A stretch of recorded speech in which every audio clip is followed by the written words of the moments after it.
Namaste and welcome everyone to the 2022 Jyotish Dasha Summit. This is a live webinar event that's also being live streamed on YouTube. And we're going to discuss many exciting aspects of Dasha from many different perspectives, from some different lineages as well.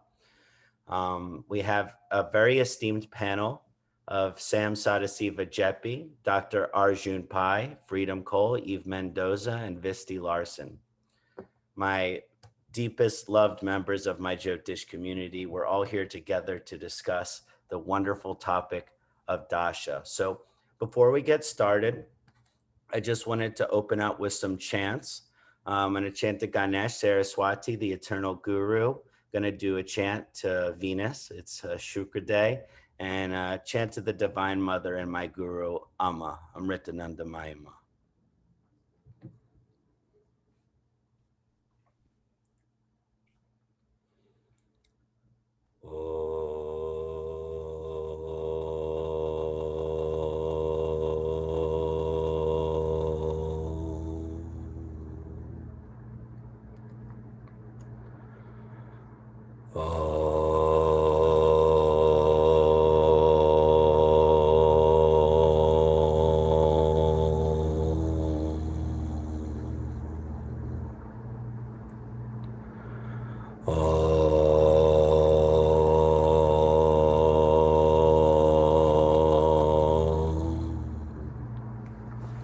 Om Gananam Tva Ganapatim Havamahe Kavim Kavinam Upama Shravastamam Jaistarajam Brahmanam Brahmanaspatana Shrinbanu Tibihi Siddha Sadhanam Vakratunda Mahakaya Surya Koti Samaprabha Nirvignam Kurume Deva Sarvakayeshu Sarvada Siddhi Buddhi Shakti Sahita Shriman Kṣaṇāti Pataye Namo Namaha Nirvignam Kuru. Om Ya Kundendu Tusharahara Tavala Ya Shurvavasravrita Ya Vina Varadanda Mandi Takara Ya Sveda Padmasana Ya Brahma Chuta Shankara Prabhratir Vahir Devai Sada Vandita Saman Batu Saraswati Bhagavati Nishesha Jajapaha.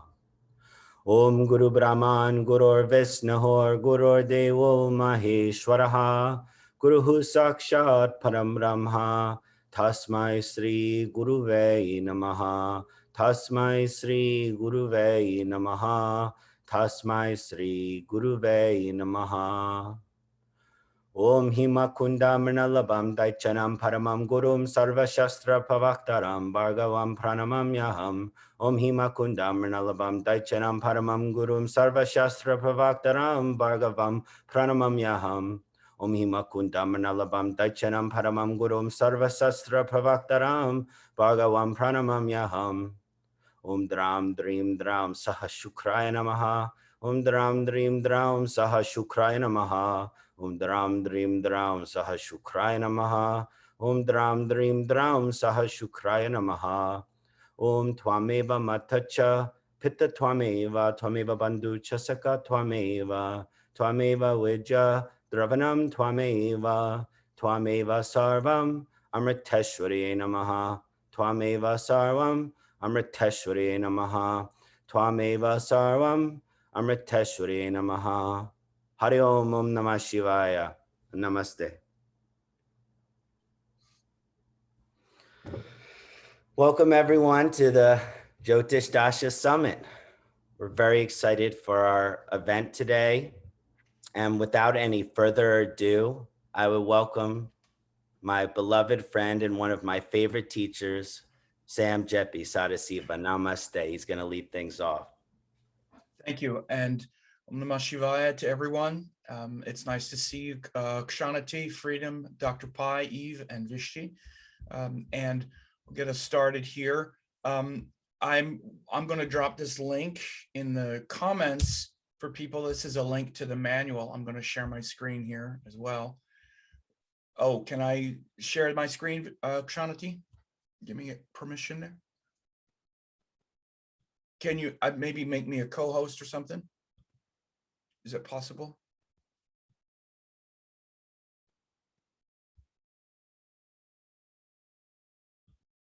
Oh, okay, there we go. All right, so you can see my screen? Good.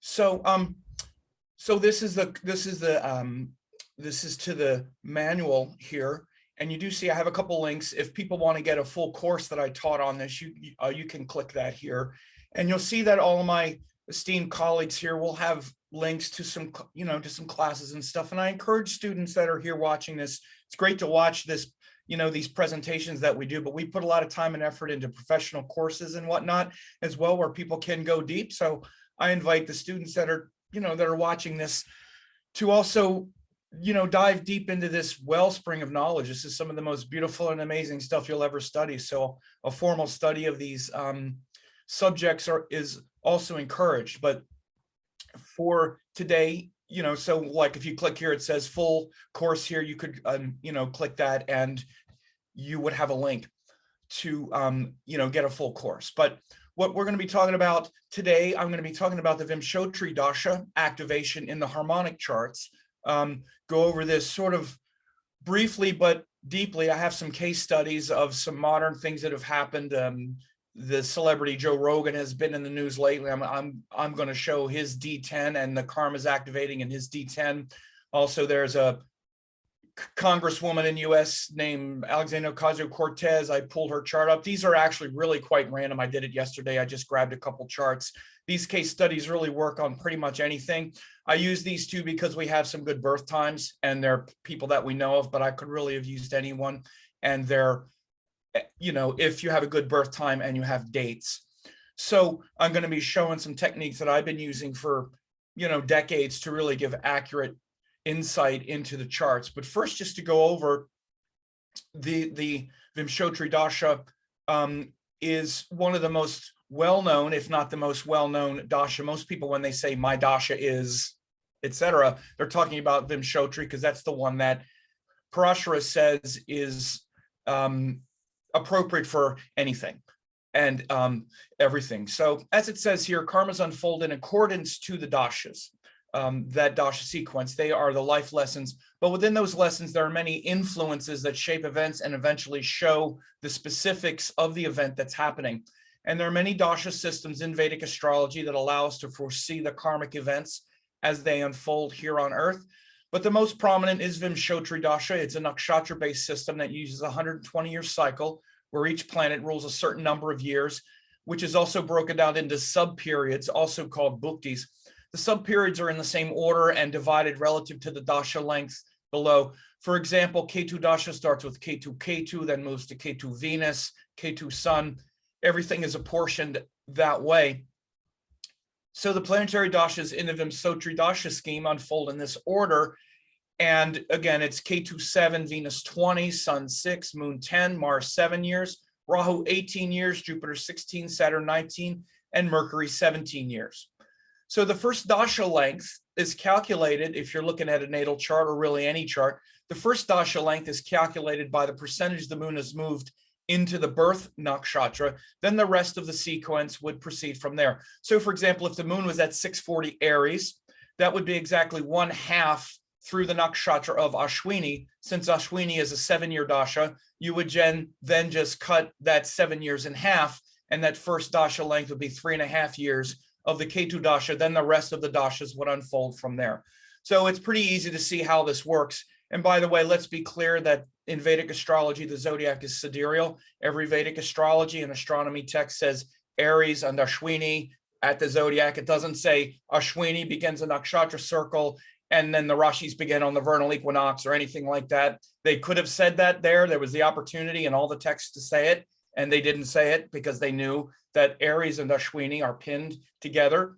So this is why I say when the moon is at 640 Aries, it's halfway through Ashwini nakshatra.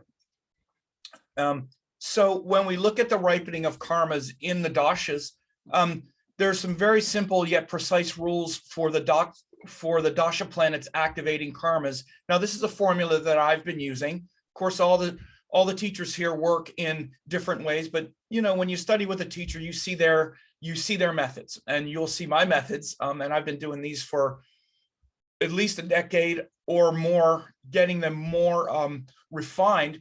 But really, these rules really revolve around one key concept that I think is one of the most overlooked in Vedic astrology, and that's the rulerships.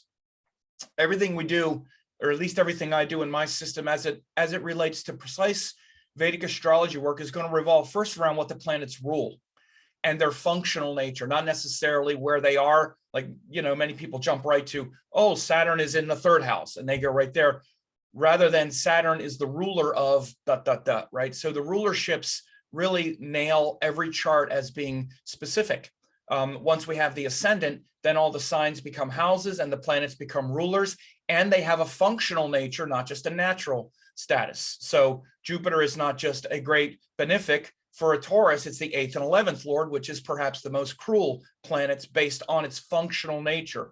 So this is really the key to, in my view, pretty much everything, at least the way I work. And I think it's one of the most overlooked things. It's sort of put in the bucket with a lot of other things. Well, there's aspects, there's this, there's that, and oh yeah, the functional nature. No, that's like foundational. Once you have the ascendant, all the planets have a functional nature. So keep that in mind as we move forward, because that also nails all the yogas, the Raja yogas, the planets as rulers and whatnot.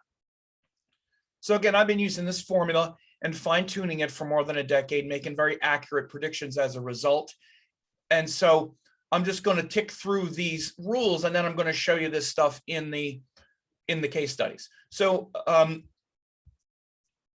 in the dasha cycles, the karmas are produced based on the planet as a karaka, which is its natural status, like Jupiter as teachers and children. The house ruler, again, like I just said, Jupiter for Taurus is the 8th and 11th lord. Jupiter for Leo is the 5th and the 8th lord.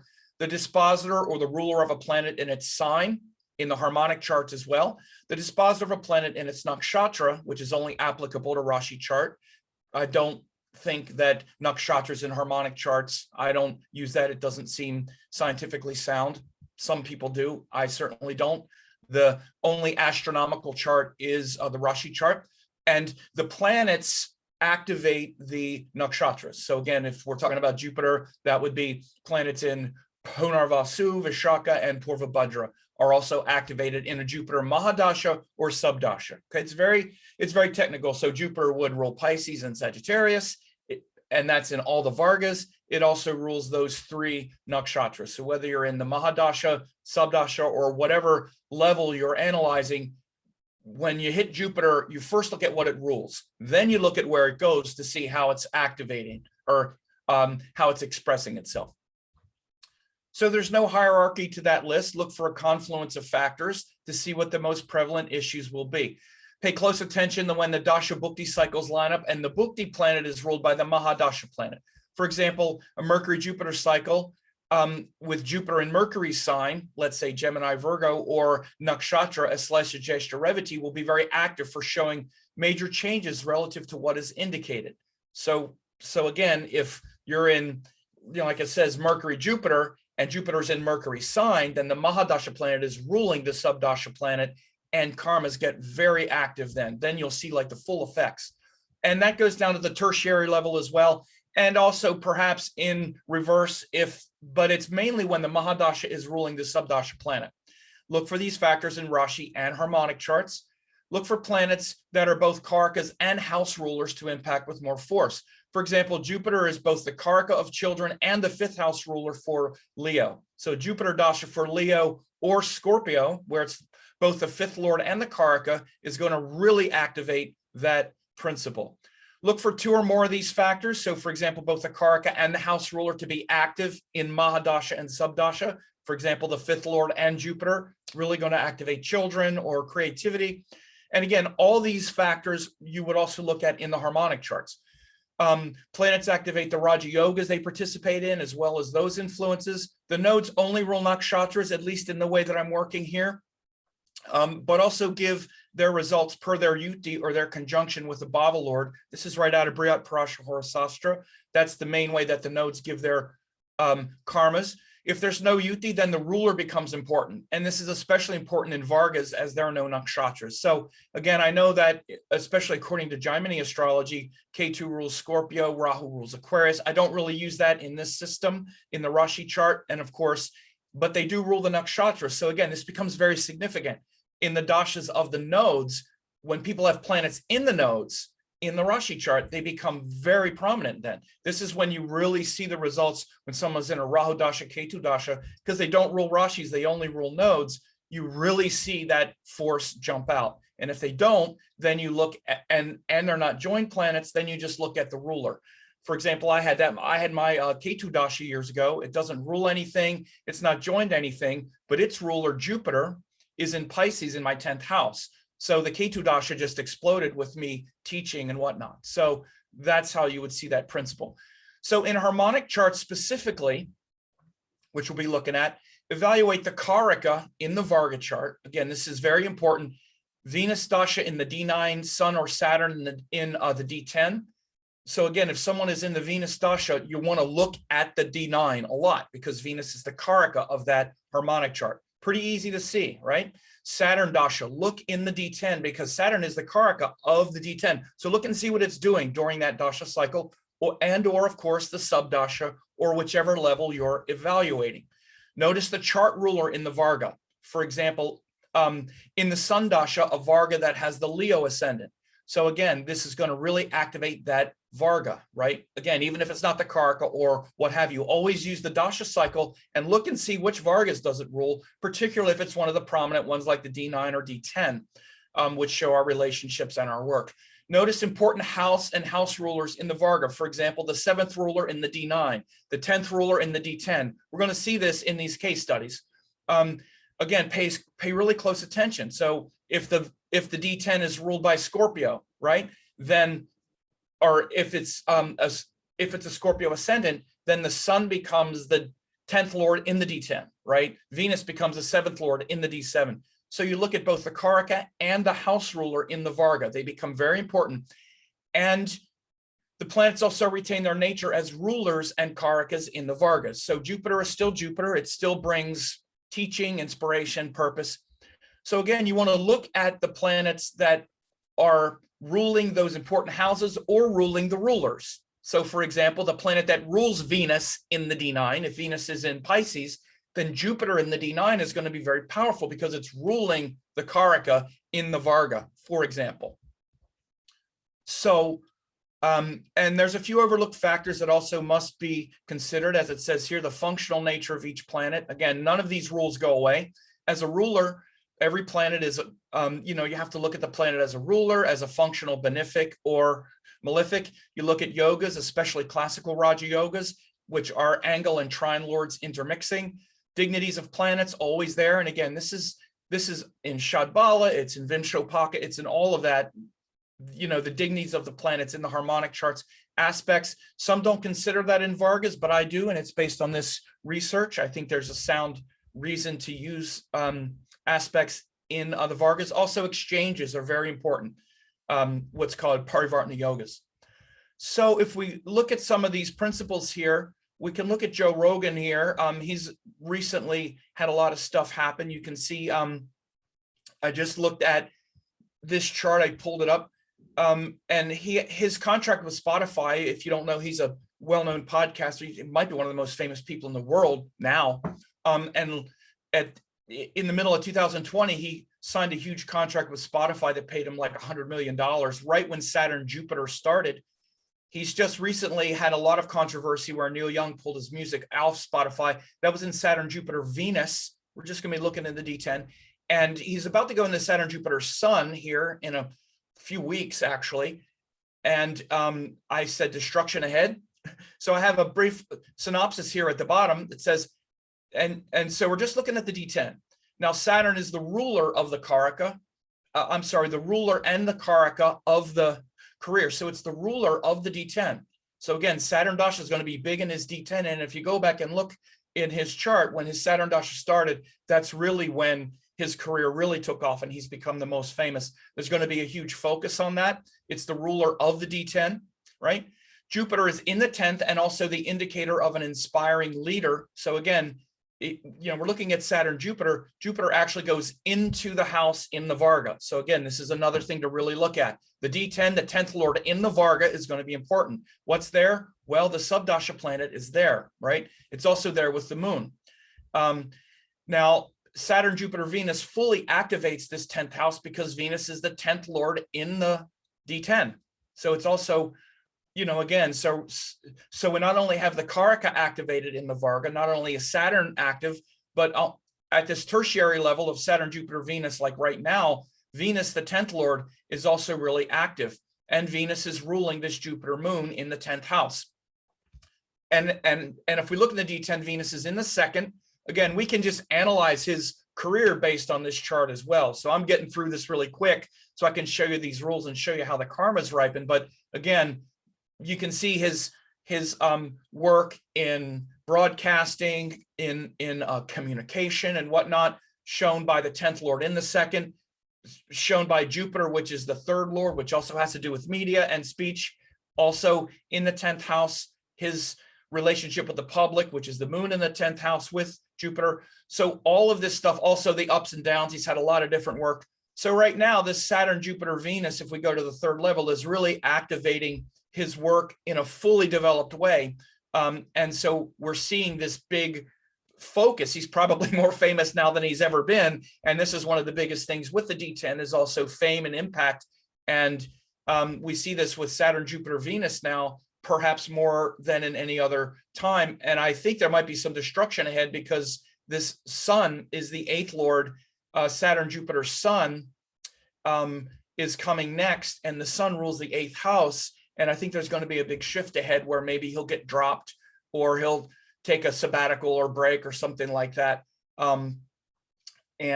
So I wanted to just show this case study as well. And again, there's another case study here. I want to be mindful of the time though. It goes quick. That was close to 20 minutes. Should I do this last one really quick, Kṣaṇāti? Yeah, definitely. Okay, good. So this is an interesting one. This is a congresswoman who was just elected. And again, this one is very interesting because this is Alexandria Ocasio-Cortez.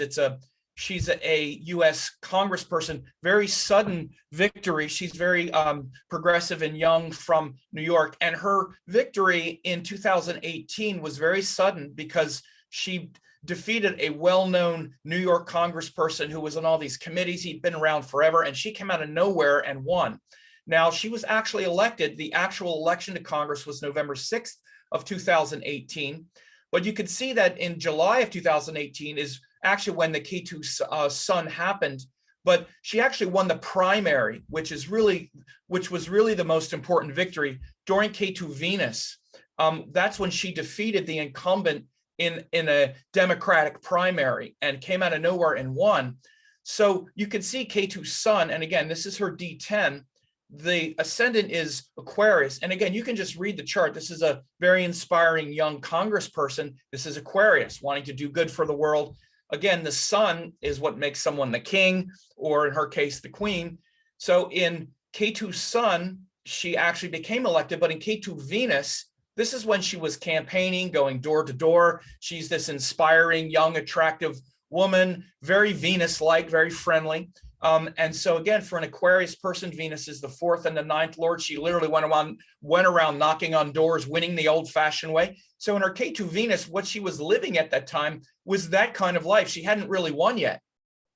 And then right after the primary, which was in June, that's when she went into Ketu sun. And it was really all but concluded because it was a very Democratic district. Once she won the primary, they knew she was going to be elected.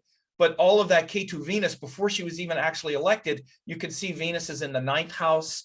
And as an Aquarius person, it shows where she's a very inspiring leader. And of course, Ketu is in Leo in the D1. It's in Magha. You could go back and see all of this. So in Ketu sun, she became elected and actually won the election. So in Ketu sun, the Karaka gets activated and the ruler of both Mercury, which is the 5th lord, and Ketu, the Mahadasha lord, are also activated. So in Ketu sun, I'm sorry, in the D10, it also activates Mercury, the fifth lord, and also Ketu, the Mahadasha lord. So again, this is another case study. Again, these case studies would require a lot. There's so much depth and nuance here where you could even just analyze people's career. Like we could just look at Rogan's career, just looking at this D10. Capricorn with Saturn in the fifth, very auspicious, very creative. All these planets in the 10th house. He's always been a leader on TV and inspiring people, etc. But we have limited time and I want to be mindful of everyone's time. But this is a way where you can approach, just to wrap it up, when you're looking at Dasha cycle and you look down at the second and third level, if it's a long cycle, you want to just look in those Vargas. And if you see, does Saturn rule any of the harmonic charts? Yes. Okay. It's the ruler of that D10. That's going to be really important. Well, how well is it disposed? Well, it's forming this massive Raja Yoga in the fifth house. He's got these two planets in the 10th house. And then you look and see when those things line up. Saturn, Jupiter, boom, at the pinnacle of his power. And then some complexity comes in. So I hope this was helpful for people. Thank you.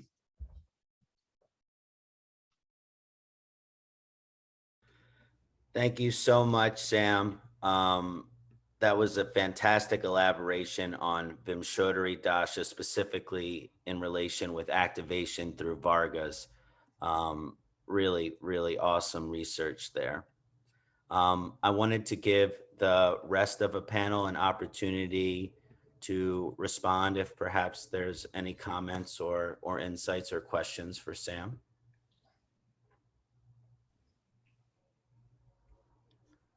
Okay, we're moving along then. Thank you again, Sam. So great to receive your research in that area. Indeed, thank you. So next I'm going to be discussing something that I would like to share.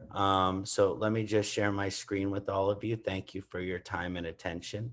It's deeply appreciated.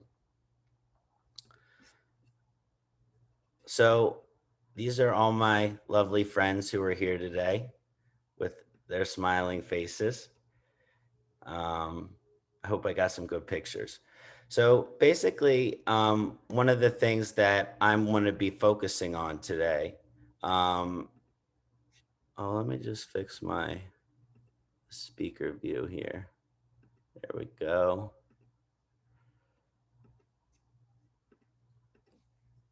Perfect.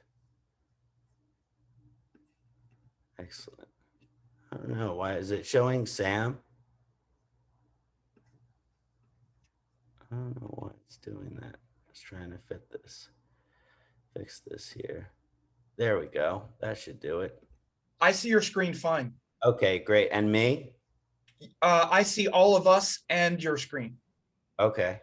Okay. I mean, that'll work. I think that's what people saw with looks perfect. Okay, excellent. Thank you. So I'm going to be discussing something that I describe as common misunderstandings and evolutionary nature of malefic dashas. And the real enthusiasm for this is practicing Jyotish for many years now.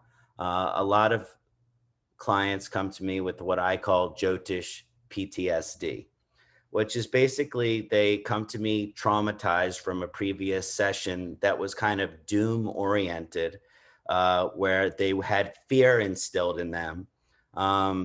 And then were told to pay these inordinate amounts for these pujas and so on and so forth. And so I just, over the years, I've come to understand there's a lot of fear in Jyotish. And part of what I want to do as an astrologer is take the stigma out of the fear-based astrology. You know, we're here to heal. We're here to help people understand. And so the intention behind what I'm doing today is to help us kind of destigmatize some of these common misunderstandings of typically malefic dashas and understand their true evolutionary nature.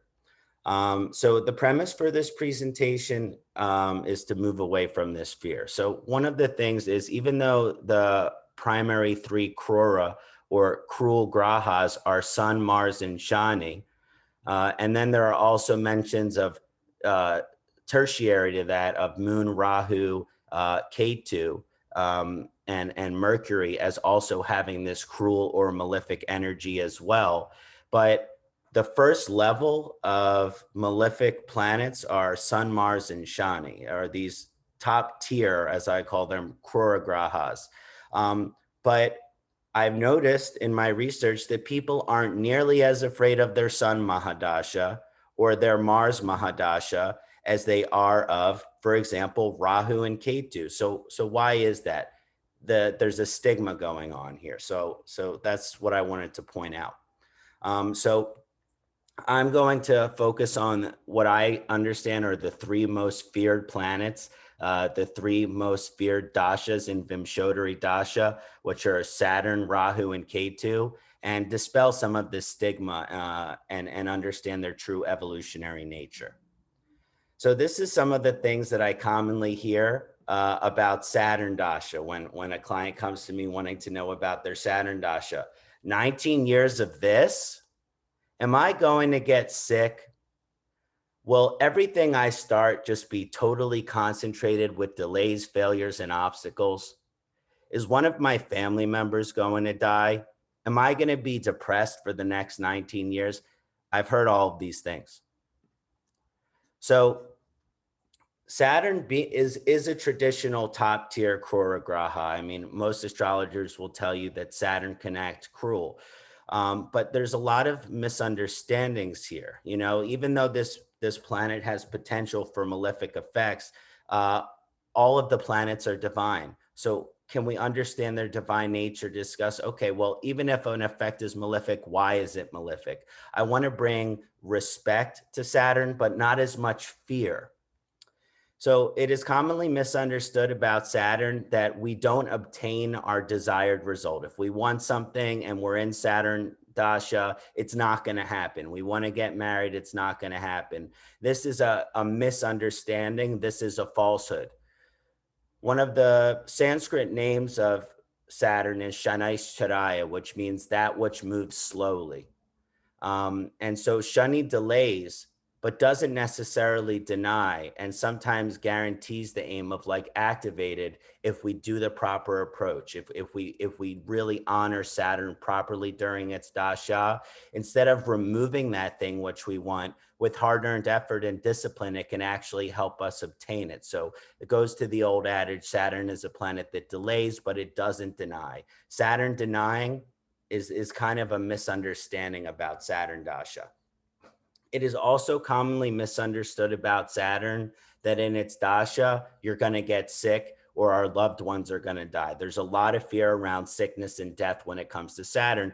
And yes, Saturn can activate certain death and disease, but it's not automatic. You know, it usually Saturn represents this discipline. So if we do not have the proper discipline, especially with our health, that needs to be applied in our lives, representing a physical, mental, and spiritual sadhana that we need to have for our longevity, then yeah, Saturn can cause some malefic effects on our health or even potentially our longevity. But if we apply the necessary discipline through our sadhana, through dinacharya, which relates to Ayurveda, then that's not necessarily the case. Let's remove the fear and think about, instead of me saying, I'm cursed to be diseased during this Saturn Dasha, what can I do in terms of a disciplined dinacharya in my daily life to actually ensure my longevity? Because, you know, Saturn ensures longevity if the proper discipline is applied. One of my strongest and favorite teachers who I studied with many years is Dr. Vasant Lad. And even though he primarily focuses on Ayurveda, his guru was an incredible Jyotisha. And he looks at the charts of the clients before he does their Ayurveda. So he was looking at an 8th house Saturn, and he says, this will guarantee you a long life, but a long life with arthritis. And that's just a little joke that Dr. Loudwood used to say. So now to understand the evolutionary nature, to help destigmatize some of this energy, no spiritual change or growth manifests without Saturn. If you want to grow, if you want to change, Saturn's the planet you want to work with. So Shani is absolutely essential to the manifestation of our goals, aims, and areas of life, which it's activating. If we receive something without working for it, do we properly appreciate it? No. The harder we work for something and the longer we take to get it helps us appreciate the value of working for what we achieved. You know, this is something that is common sense, but we can forget that if we want all these blessings but not working for them, and do we truly deserve them? I mean, maybe if we did some past life karmic beautiful thing, but if we want to look at it in a more logical way, you get what you deserve, and you have to work for something if you want it. And that's what Saturn can help us teach us this. So Saturn actually allows us to appreciate the rewards of our efforts because we've worked so hard for them. Saturn helps guarantee the area of activation that we are truly deserving based on our discipline and steadfastness. Once we grow, change, and develop the necessary maturity and discipline in our lives, Saturn can become truly remarkable. Saturn can be your best friend. I really believe you want to hold some light to Saturn instead of so much fear.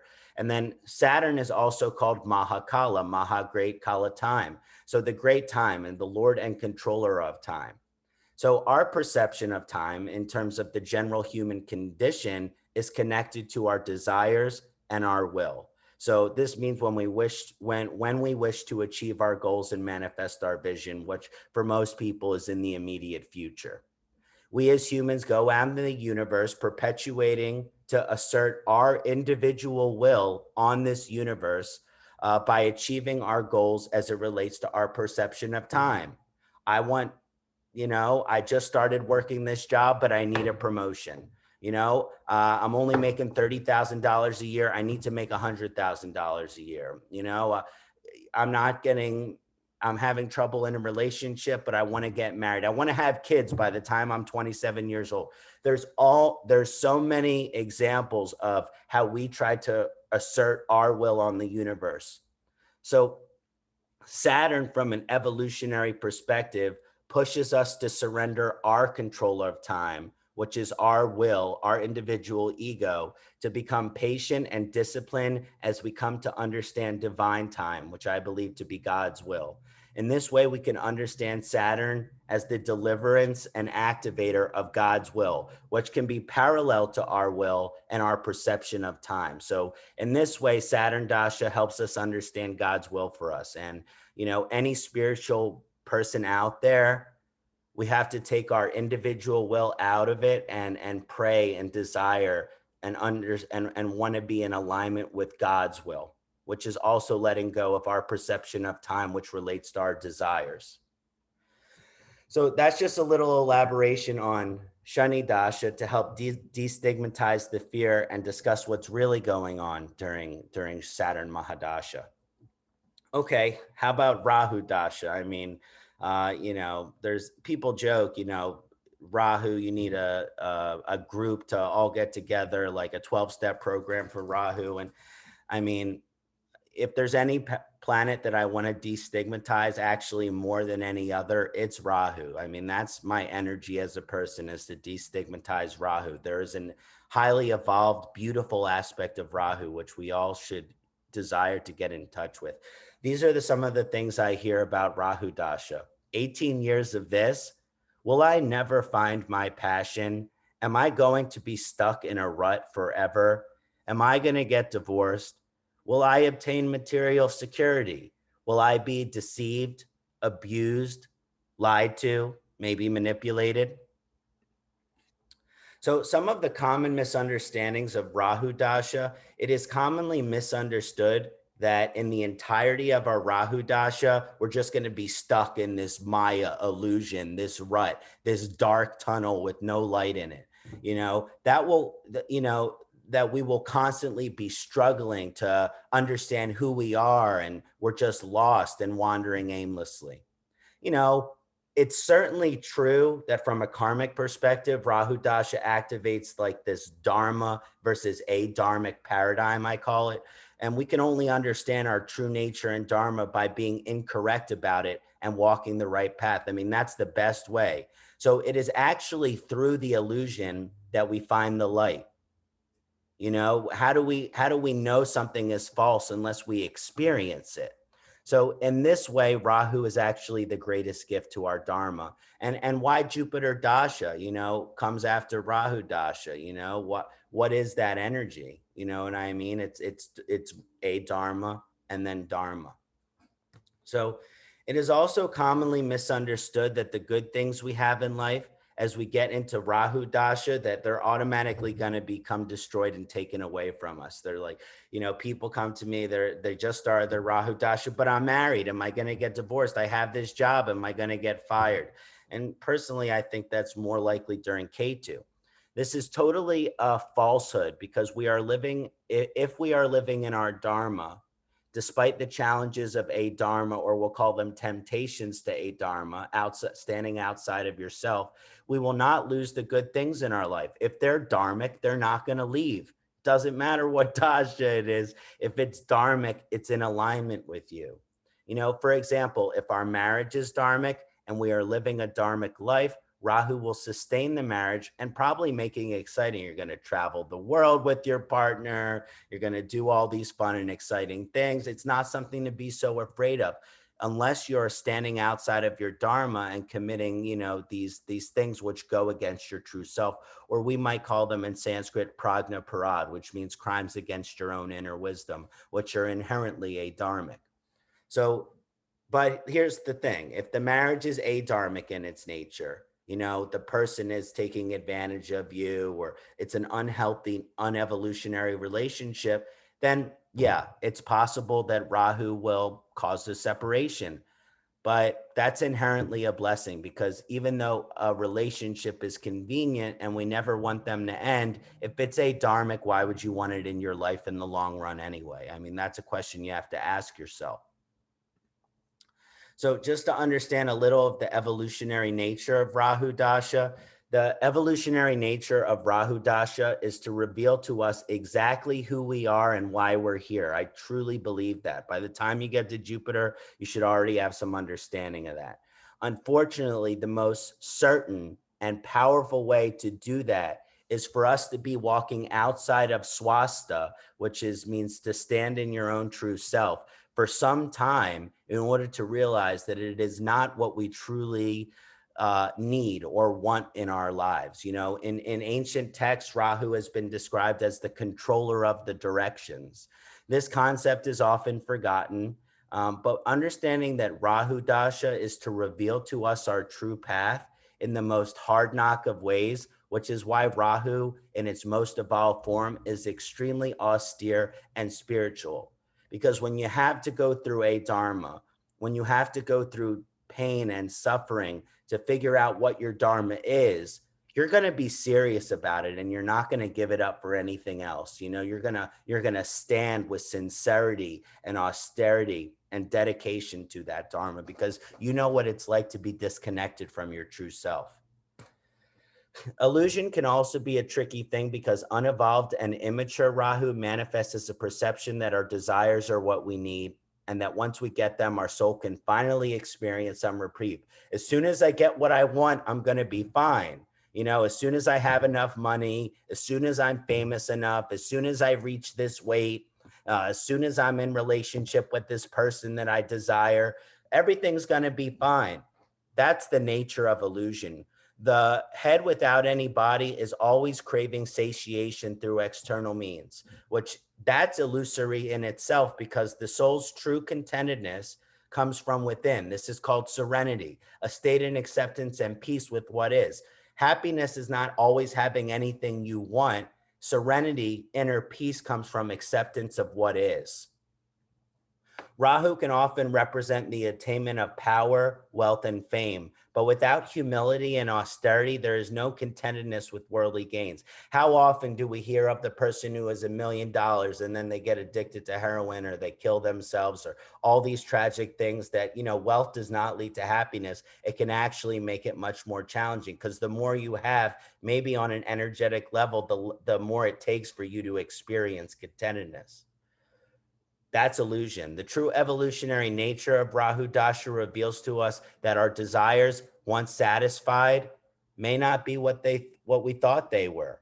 pushing us to this higher evolutionary nature of Rahu, which is the full realization of our mystical, spiritual, and occult potential, which really comes down to being present in this moment and grateful for what you have instead of desiring more. The last dasha I want to begin to dispel some stigma of is Ketu dasha. Things I hear about Ketu dasha: 7 years of this. Am I going to die? Am I going to lose everything? Will I become enlightened? I think I'm going to become enlightened. Is everyone I love going to die? Will I constantly be facing obstacles? So Ketu is described as the significator for moksha, which, you know, in English, first of all, English translation of Sanskrit words, it's always, you know, far off. The Sanskrit language is inherently has these different ways of interpreting the prefixes and the suffix and the way that the word is structured. And in the English language, it's tit for tat. This means this means that. So when you're trying to define these spiritual concepts with an English word, it's inherently lost in translation. And I think that's where some of the common misunderstanding of Ketu dasha comes in. So, you know, the common concept of, okay, Ketu dasha and I'm going to become enlightened, it's relatable to our misunderstanding of enlightenment in general as a human condition. We often confuse enlightenment for these bells and whistles experience of total euphoria, bliss, and happiness, when in actuality, moksha is painful. Now, we're going to pick that apart. You know, the word moksha means, you know, my favorite translation of moksha, if we're going to use an English word, is release, letting go. So Ketu helps us release us from the bondage of our attachments, which is not a euphoric process. If you want something, if you're attached to something, having that taken away from you, it sucks. It's painful, but it's the end result of that reducing of non-attachment that leads to the samadhi, that could potentially lead to the samadhi. But if you have attachments, enlightenment is very, very, very far away. And even being attached to the enlightenment itself is an attachment. So it's a little bit of a catch-22. But the idea here is that enlightenment is this euphoric experience when the end result of letting go of our attachments leads to maybe something we discussed earlier, which is serenity. It is also commonly misunderstood that during Ketu dasha, we will lose everything that we value and enjoy in our lives.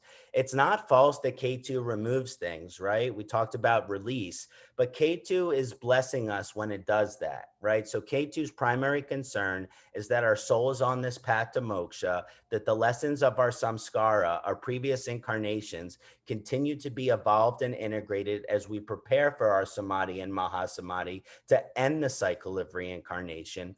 If we remain non-attached to the blessings in our life through spiritual practice and they are not interfering with our soul's evolution, Ketu won't necessarily remove them. It's the attachment that Ketu will take away, not the thing that's in alignment with. If you have this kind of what I call devoted detachment to the things in your life that you love and you serve them as divine, I believe that Ketu will honor that, you know, so especially in a case of dual or changeable karmas. The last thing I wanted to discuss is the evolutionary nature of Ketu dasha. You know, Ketu is the giver and placer of obstacles. We hear that so much. You know, Ketu gives obstacles, Ganesh removes them. To understand the evolutionary nature of our Ketu dasha, what do these obstacles represent? On an unevolved basic human level, an obstacle is something that when it's presented in our lives, we must destroy, we must overcome, or we must ignore it. Out of sight, out of mind. That obstacle is something that I need to overcome. But what if that perceived obstacle, we then perceived it as an omen, a little wink or suggestion from the universe or from God? That is the evolution of our relationship with Ketu. Not everything is some coincidence that is to be ignored, overcome. Maybe the universe is trying to tell us something by the obstacles that we have in our lives. Ketu's primary concern is preparation for moksha. So what attachments, unhealthy patterns, or aspects of our lives do we have holding us back from our spiritual trajectory? These are the kinds of obstacles K2 places in our lives. Let's say a job that is out of alignment with our spiritual progress, a relationship that is codependent, an addiction to an unhealthy substance or pattern. K2 will bring obstacles which we experience as consequences and destruction, when in reality, the universe is telling us that it has a higher calling for us, a stronger alignment, a need for evolution, and a need to not repeat these ancient patterns, the samskara, which we have experienced in our previous lives. I always use an example. There's a lawyer. The universe has something higher in store for this lawyer, but he's working at a firm, 60 hours a week, and he has a higher spiritual practice path, calling. He's meant to be a guru. So, during K2 Dasha, he's on his way to work and the tire pops. Most people are like, okay, a tire pops, whatever, no big deal. Very few people are going to say, oh, that's an omen from the universe.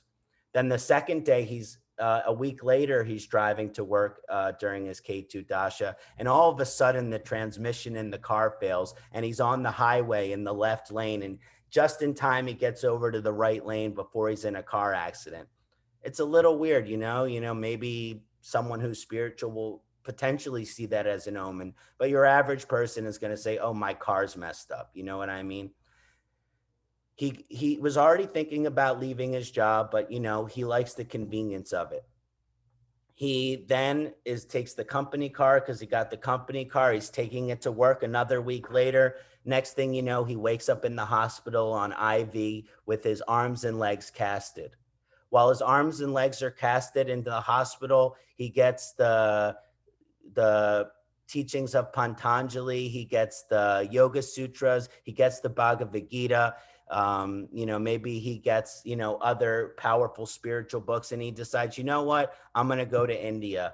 And in his first week in India, he runs into a robed elder man who says, you're my disciple. I've been looking for you my whole life. So I like using that example to talk about the evolutionary nature of K2. And this K2 is angelic more so than demonic. We must take our over-identification with our attachments outside of it to achieve the full evolution of K2 Dasha. We must see K2's effects as gifted omens instead of insufferable obstacles. So I hope I got through that in a good amount of time. I just wanted to dispel some of the fear and ignorance that I've seen and help heal some of this trauma. And now, hopefully, if you checked out this video, you have things to understand and look forward to about Saturn, Rahu, and K2 Dasha. Let's not bring so much fear into it, lovers of Jyotish. So thank you so much. Does anyone on the panel want to comment or share before we go to the next presentation? Sam? Oh, you're muted, Sam. There we go. Just really quick, because I already did a presentation, but it's the same principle that I said also for people to remember, is that the functional nature of the planet is really important. Saturn for Taurus and Libra, like it's just Yoga Karka. We just saw a case study with Rogan. This is why I wanted to mention it. He's a Taurus ascendant in the Rashi. Saturn is his 9th and 10th lord. You look in the harmonic chart, it rules the D10. It's in the 5th house. It's a massive Raja Yoga in the D10.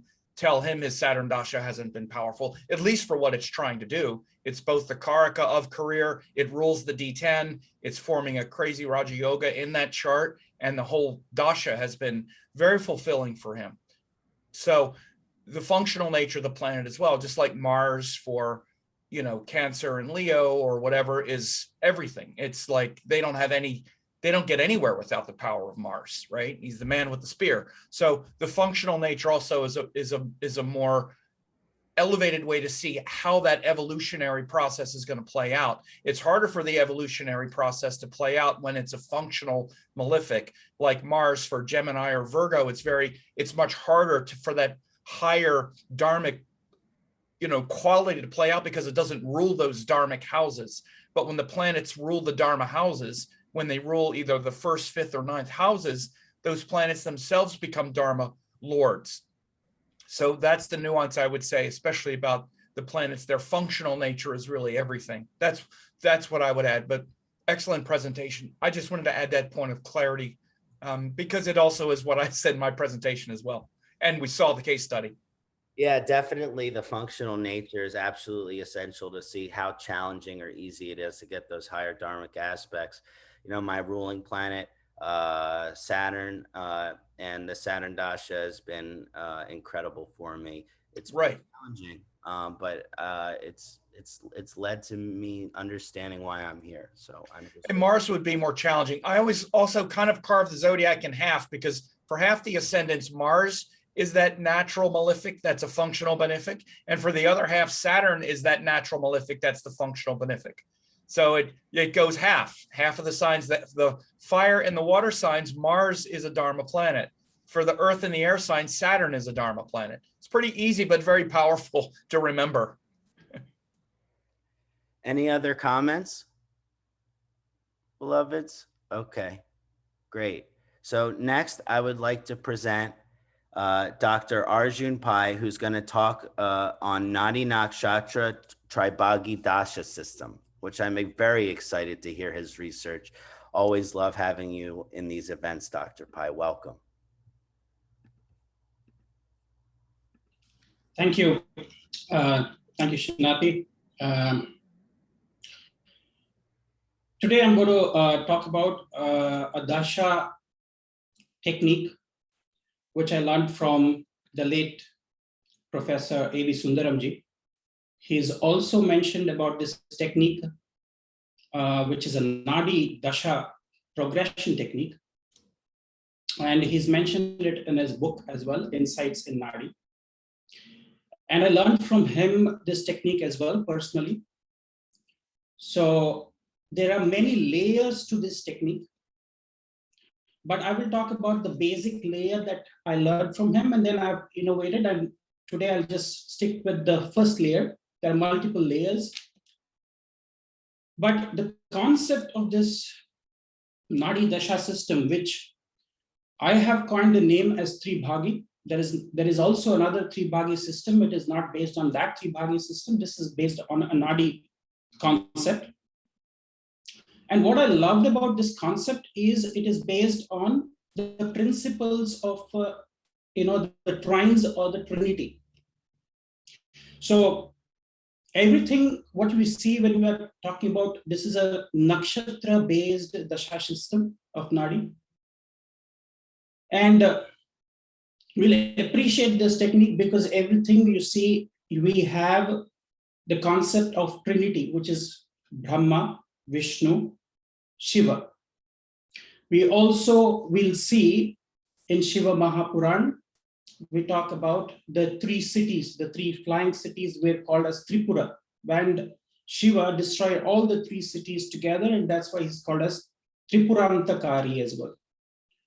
Then we will see in the system that there are three doshas, which is Vata, Pitta, Kapha. There are three lokas or three worlds. There are Bhur, Bhuvaloka, and Sualoka. Okay.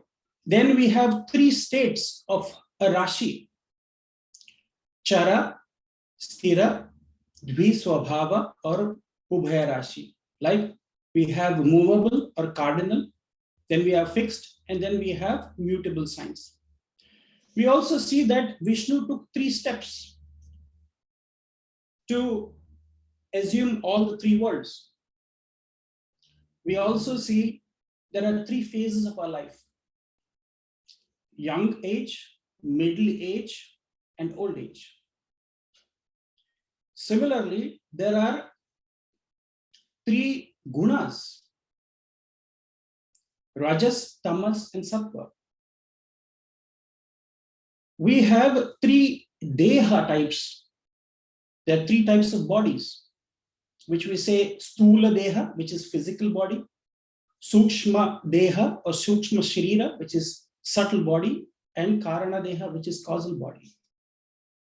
Likewise, we have 3 ganas as well: Manushya, Deva, and Rakshasa. And we have 3 kala. 3 kalas means we usually say we are a 3 kala jnani. Jnani means who has the knowledge of the past, the present, and the future. There's 3 divisions of time as well. So when we look at this dasha system based on Nadi, it is based on this concept of the tree. Whether you say, it is, we also see that there are 3 states of water, liquid, solid as ice, and gaseous state. So why I'm bringing this is number 3 is a very important concept. And that's why this concept that I'm going to explain to you is based on the concept of nakshatras being divided also into 3 parts. The first set of 9 nakshatras which start from your natal moon is called as Janma nakshatras. The next set of 9 nakshatras which follows that is called as Anujanma, which means what comes in the future. And the last set of 9 nakshatras which wraps the nakshatras back to the natal moon in your chart is called as Trijanma, which means it comes from the past. So this Nadi technique that I will share my screen now and I will explain to you is based on this division of time of past, present, and future. I hope I can. Okay. Is everybody able to see my screen now? Yes. Right. Now, this dasha of Nadi, we have in Vimshottari dasha system, we see that each planet is associated with 3 nakshatras. And this I have said in many of my courses as well. It is wrong to claim that the nakshatras are ruled by the planetary lords or the grahas. It's a disrespect to the nakshatra devatas. The Rig Vedic nakshatra devatas are the lords of the nakshatras. But when we come to Vimshottari dasha, which is 120 years, here we are seeing only in the dasha system, in the Vimshottari, these are the planetary lords which are associated with these nakshatras. Okay?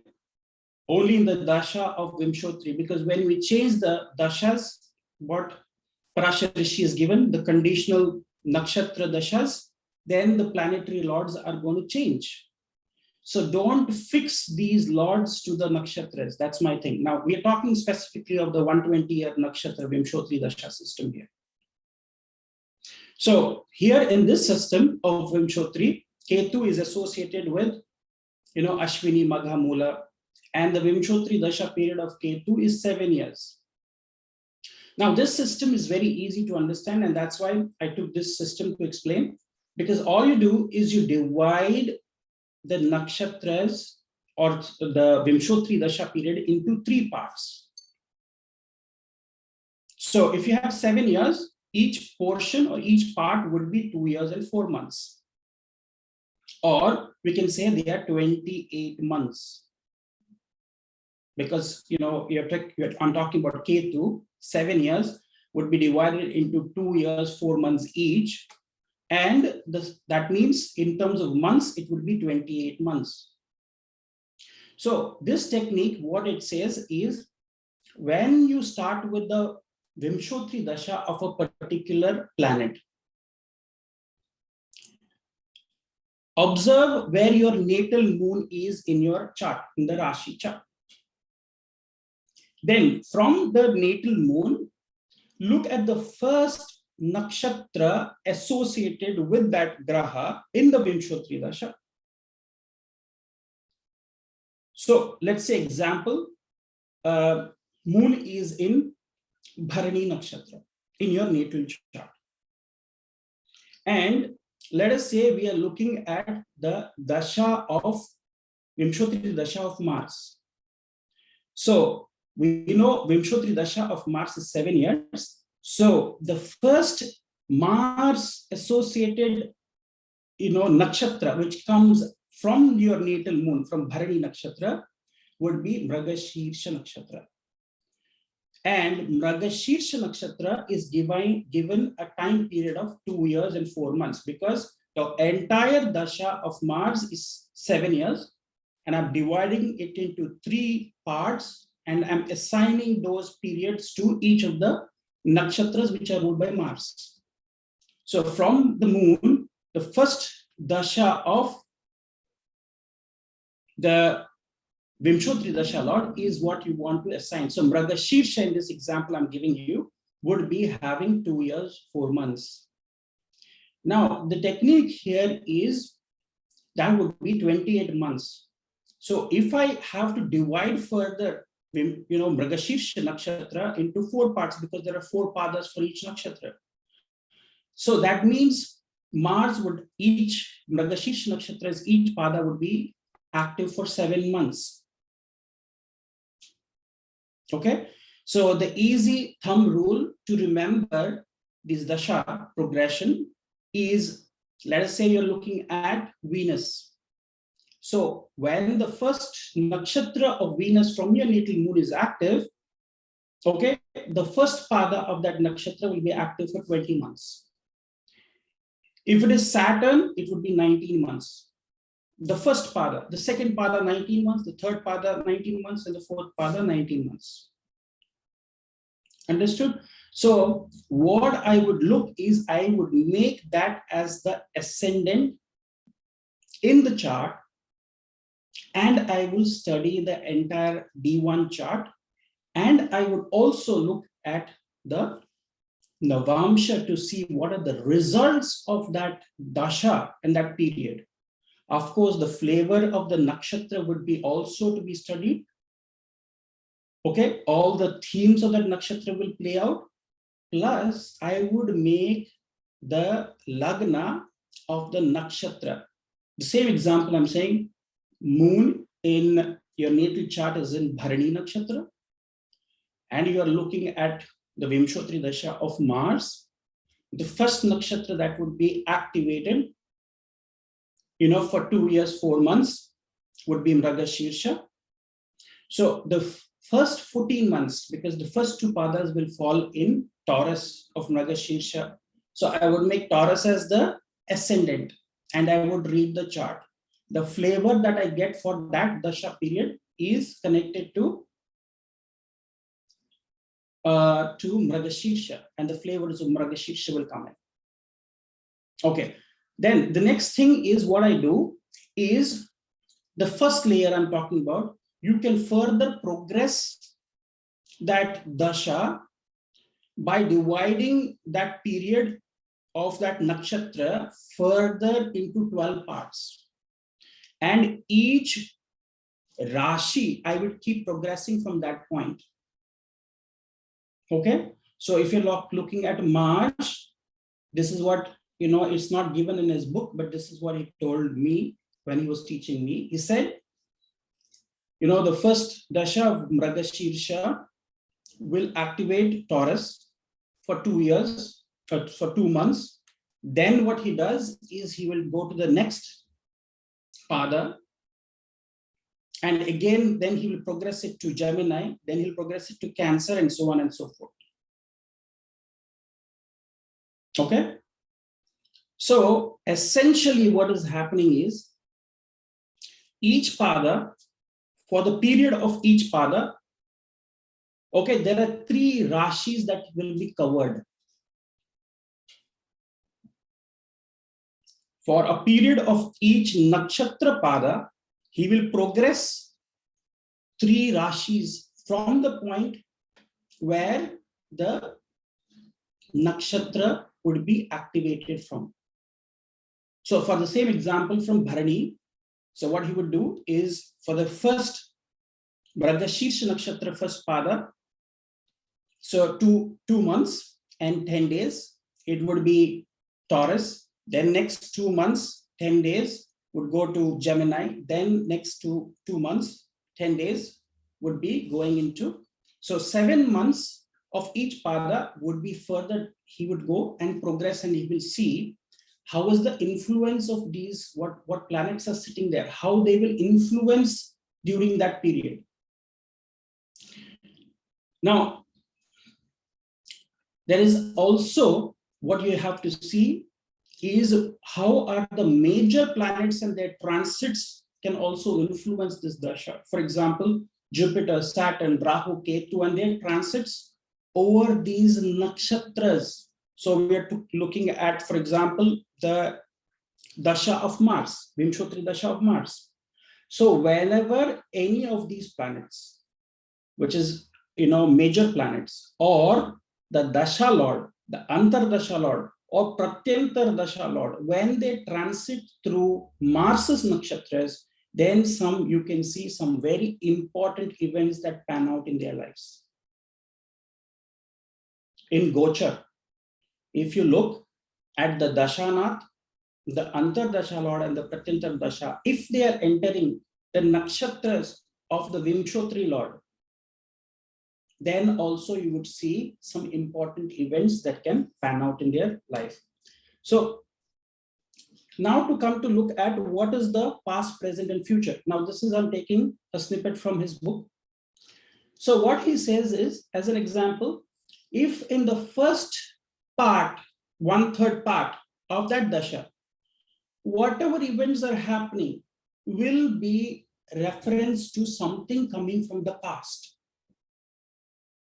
I repeat, something coming from the past. So let's take this example. If you get a friend who comes into your life in the first 28 months of your Mars Vimshottari Dasha, that friend has a connection with your past. That event that has panned out has reference to the past. Then the next nakshatra after Margashirsha, my example, it would be Chitra Nakshatra. So any events and any person coming into your life would have something that will prevail to the present. The person has come to help you to pan out or to expand your domain and something to influence about your present. And should this friend or an event be encountered in the last part of the dasha, then this friend is somebody who they say has something to do, have met you for the sake of an event yet to come, which means in the future, this person or that event will have a bearing. Okay, so I'll quickly take an example because I know we are the paucity of time. So the example I'm taking is of Mahatma Gandhi. We're just looking at one event of his life. Look at the year 1942. See what has happened in the 8th of August, which is Quit India resolution was adopted.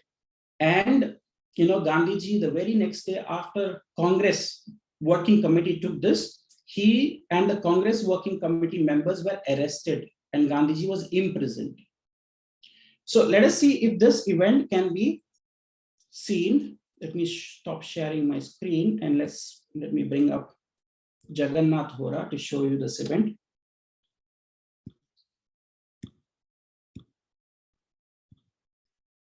Okay, can everybody see my screen? Yeah. Okay. Now this is the chart from Jagannath Hora of Mahatma Gandhiji. Okay. Now let's look at the time period that we said. Let's go to the Dashas. Vimshottari Dasha started from the moon. And the time period that we're looking is 1942. If you see, he's just started the Jupiter Dasha. It is his 8th Mahadasha. Okay. And then we see he's going through the Antar Dasha of Saturn in the Mahadasha of Jupiter. Right? So when you start with the Jupiter's Mahadasha, the first period of Jupiter's Mahadasha, which would be associated from the natal moon, we look at the first nakshatra of Jupiter. So his natal moon is in Ashlesha Nakshatra. So when you progress from the natal moon, when you come forward, the first Jupiter's nakshatra in Vimshottari Dasha is Vishaka.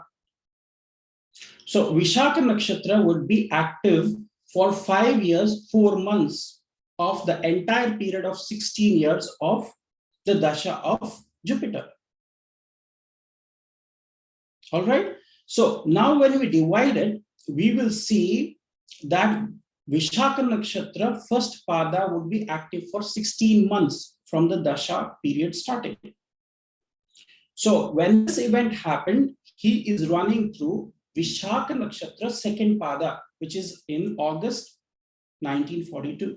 when the Quit India movement happened and he was imprisoned.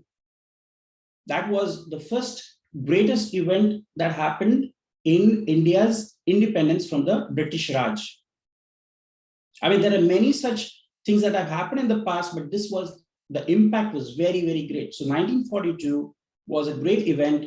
And if you see that this would be corresponding with his Lagna, because Vishaka Nakshatra, second Pada, would still be associated with this Lagna. Okay. And what you see in the Navamsha, we see what is active in the Navamsha. Vimshottari, Vishaka Nakshatra, second Pada will be going to Taurus Navamsha. So in his Taurus Navamsha, you can see Venus and Mars are posited. Venus is his 12th house lord, Mars is his 6th house lord, and Mars is also his Lagna lord. So you can see some event that is connected to the 12th house, 6th house, 1st house, Lagna, and going to the 7th house. Even though he was imprisoned, there was a change in status of the people. So let's go to quickly look at the transits. And I've already put it here. It's the 9th of August, 1942. So when you look at the transits, what is happening, if you see, Moon is in Punarvasu Nakshatra, Jupiter is in Punarvasu Nakshatra, that is again his Kṣaṇāti, the lord of his Dasha. So some very important event should happen because Venus is also sitting in Punarvasu Nakshatra, which is ruled by Jupiter, the Mahadasha lord. So if you see, Jupiter is in trine, okay, with the event and to the nakshatra. So some very important event should happen in his life. So when you go back, you will see that the nakshatra lord and Vishaka is the split. There was a huge split that brought about. Vishaka is also about a Adhomukha nakshatra. Something brought a downfall for the British Raj.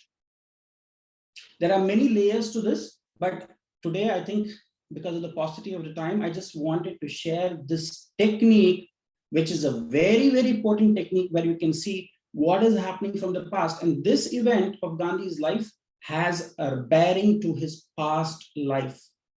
Very important event of his life because it's happening in the first part of his Mahadasha of Jupiter.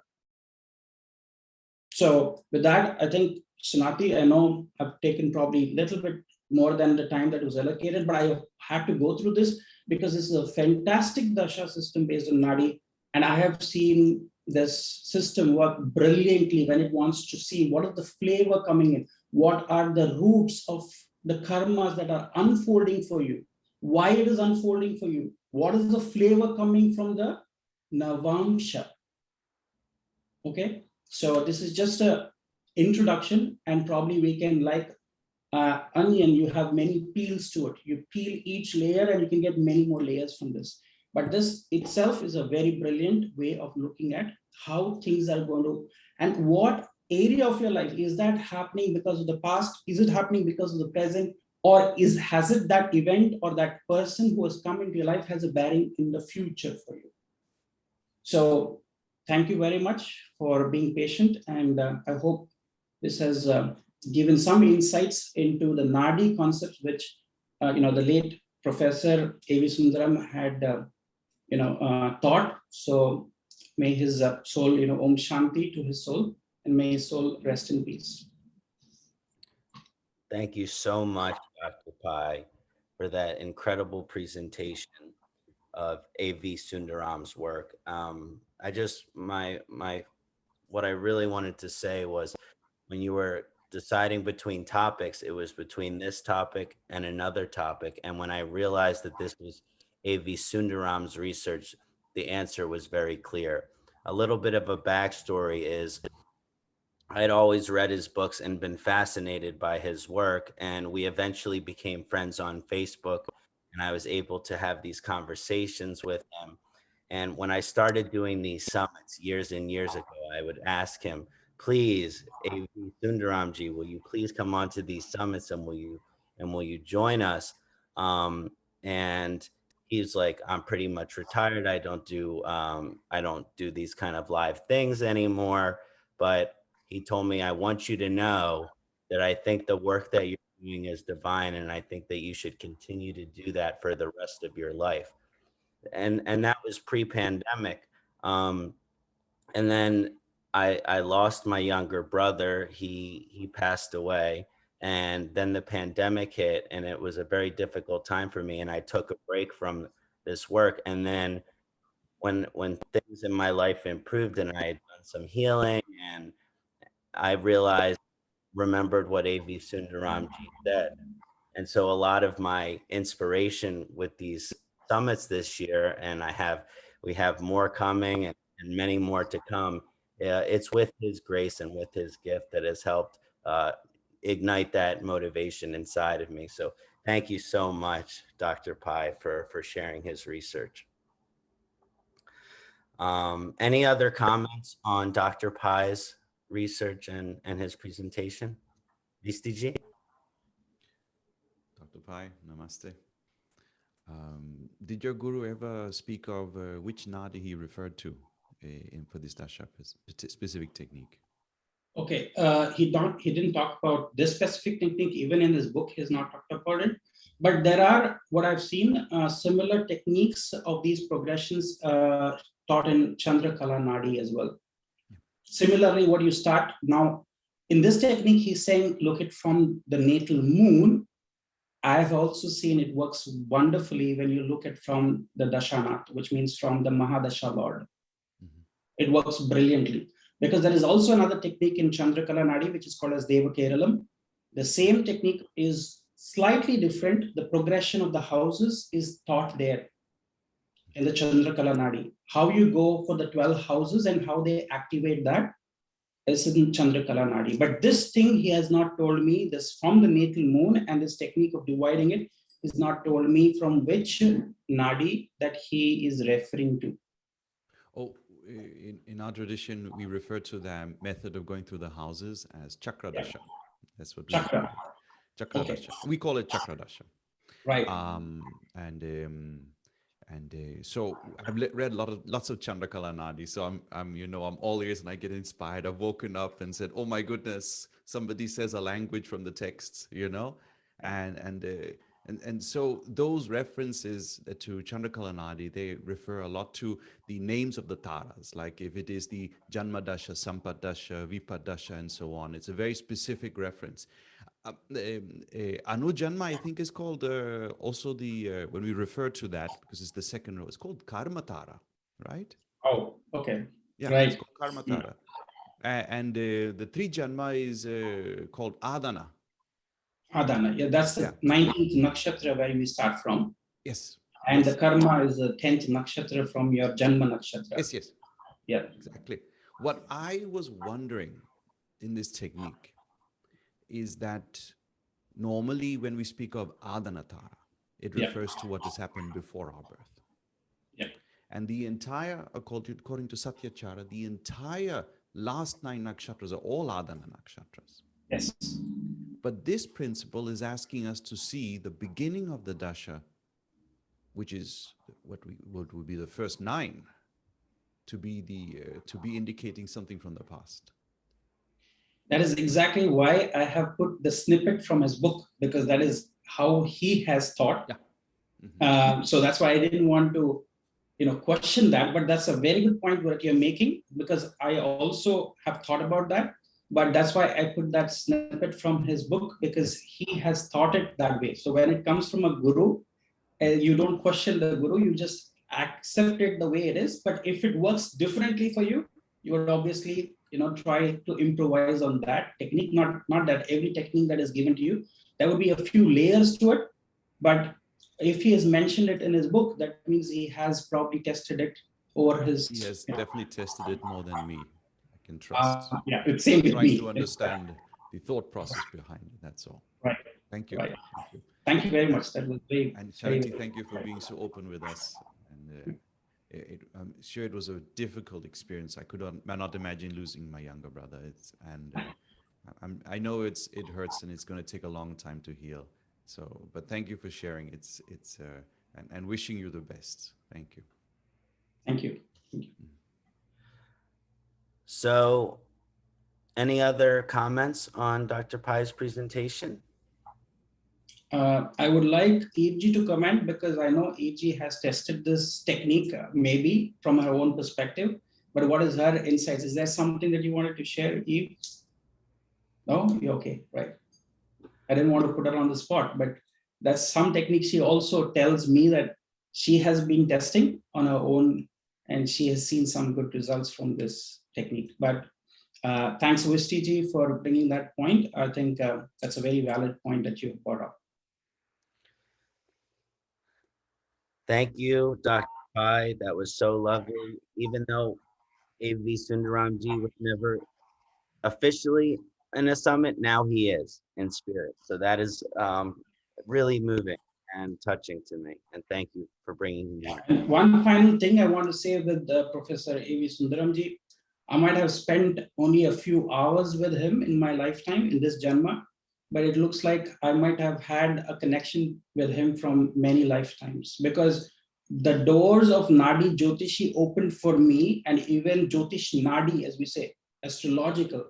That's phenomenal. That doesn't come from just spending just a few hours with that person. And that few hours, even those 10, 12 hours probably in my lifetime I spent with him, it seemed like he has taught me, generations of knowledge that you can't probably fathom. So sometimes these people come like teachers in your life, but they can just open up and give you a spark for you. And he's one such teacher, I have to say. He's has a very friendly way, but at the same time, he can be very strict with you when it comes to a certain concepts. He will say, I will not teach you this system. No, you're not meant for this. Or he will just say, I'm going to teach only to you this technique. This is meant only for you. So he had those things because he knew who deserves to get this knowledge and who doesn't deserve to get this knowledge.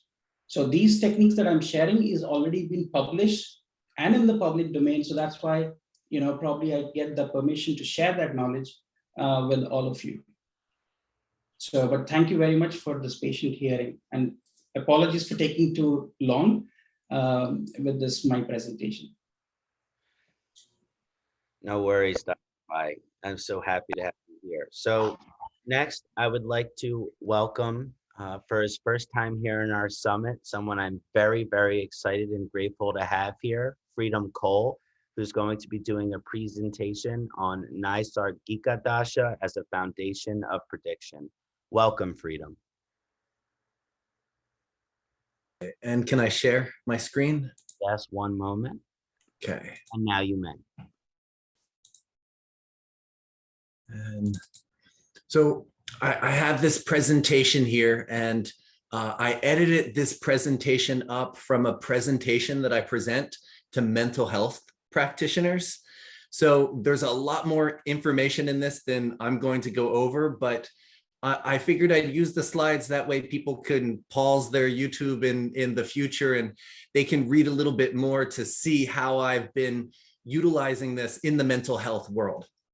I did 6 years of clinical psychology training.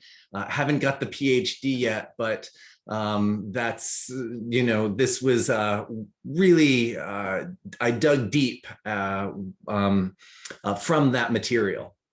I'm a student of Pundit Sanjay Rath, and everything I know about Dasha, I've learned from him, and I'm doing my best to understand. So any mistake is mine, and praises to the guru. So I'm going to be talking about Naisargika Dasha, and I'm a big fan of this particular timing. But before I really talk about this timing, I want to kind of like why this one versus that one. There's so many Dasha, and when we open up programs like Jagannath Hora and such, we look and there's so many, and a beginner, there's just overwhelm. And on a certain level, if you're a beginner, it's good just to put blinders on and learn Vimshottari first. But then once we've learned Vimshottari and we're starting to say, hey, let me integrate some of these other timing techniques. we divide these timing techniques into graha periods and rashi periods. So we have a Mars-Venus time period or an Aries-Sagittarius time period. And then we divide the dasha up into, are they starting from houses? Are they starting from a nakshatra, and which nakshatra? Are they starting from a placement of a planet or from a special lagna? And we begin to understand so much about the timing technique based upon where it's starting from.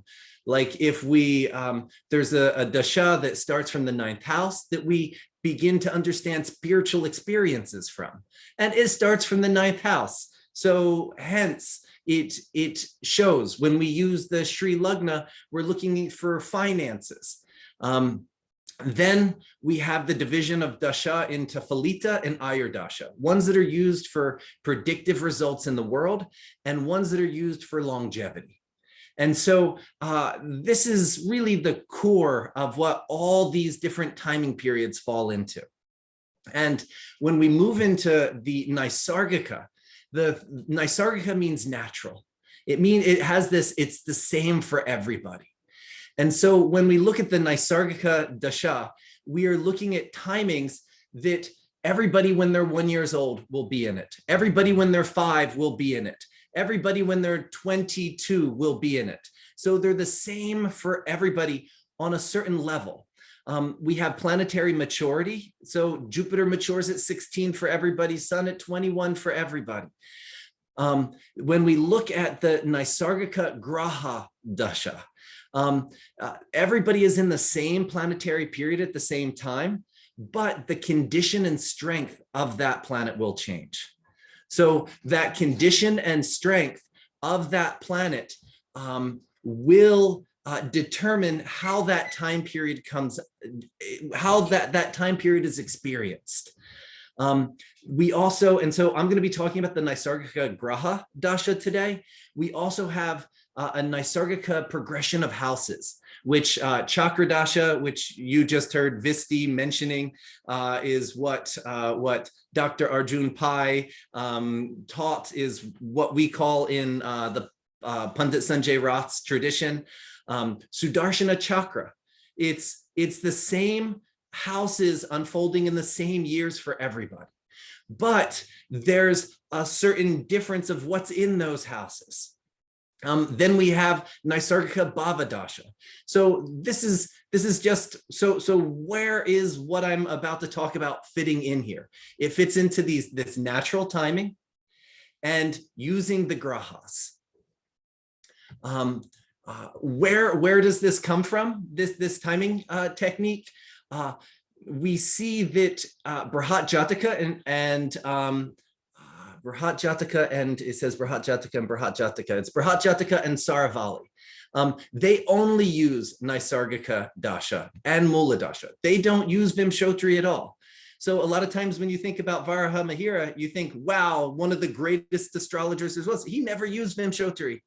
He was very heavily utilized Naisargika. So we can see this is a primary dasha technique. We can see that it's taught in Yavana Jataka, Brihat Jataka, Horasara, and this should be, I think, Saravali right here. So little typos there.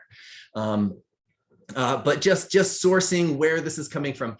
Brihat Prasha Horashastra mentions this timing, but it's only using it as an ayur as an ayur daya, as for timing longevity. And as I said, this is used for this presentation. I just edited it from when I talk to mental health practitioners. And when we look in the Vedic paradigm, our first division is we divide life into 3 parts. And so there's a 3-part division of early life, midlife, old age. And these time periods are connected to Vata, are connected to Kapha, Pitta, and Vata, and all the significations that go with that. This is, when I talk about this, it's normally a 3-hour lecture. It's 20 minutes today, so I won't go deep into that. Then, so from the 3 divisions, we have a 4 division. of what we should be doing in these different time periods of life. Then we have a 5 division about the maturity and how we are what level of development we've achieved and how they relate to the different elements of life. So we have a 3, 4, 5, and then we go over to this 7 division, which is based on the 7 physical planets. And Pandit Sanjay Roth goes deeply into the physical planets. This is natural. So we're not using Rahu and Ketu here because they have a unnatural signification associated with them. So they give us these 7 stages of maturity. It shows both biological and emotional development. And a verse from the Mahabharata, it says, time controls the thinking of living beings and gives the person their results in sustenance and purpose. So time controls. And if we look, a 1-year-old baby, what it's thinking about, what it wants, is very much determined by the fact that it's an infant. From 1 to 3 years of life, there's what we think about, there's what we want. From 3 to 12, there's the focus. You won't have certain desires at that time of life because it's just not the time of life to have certain desires.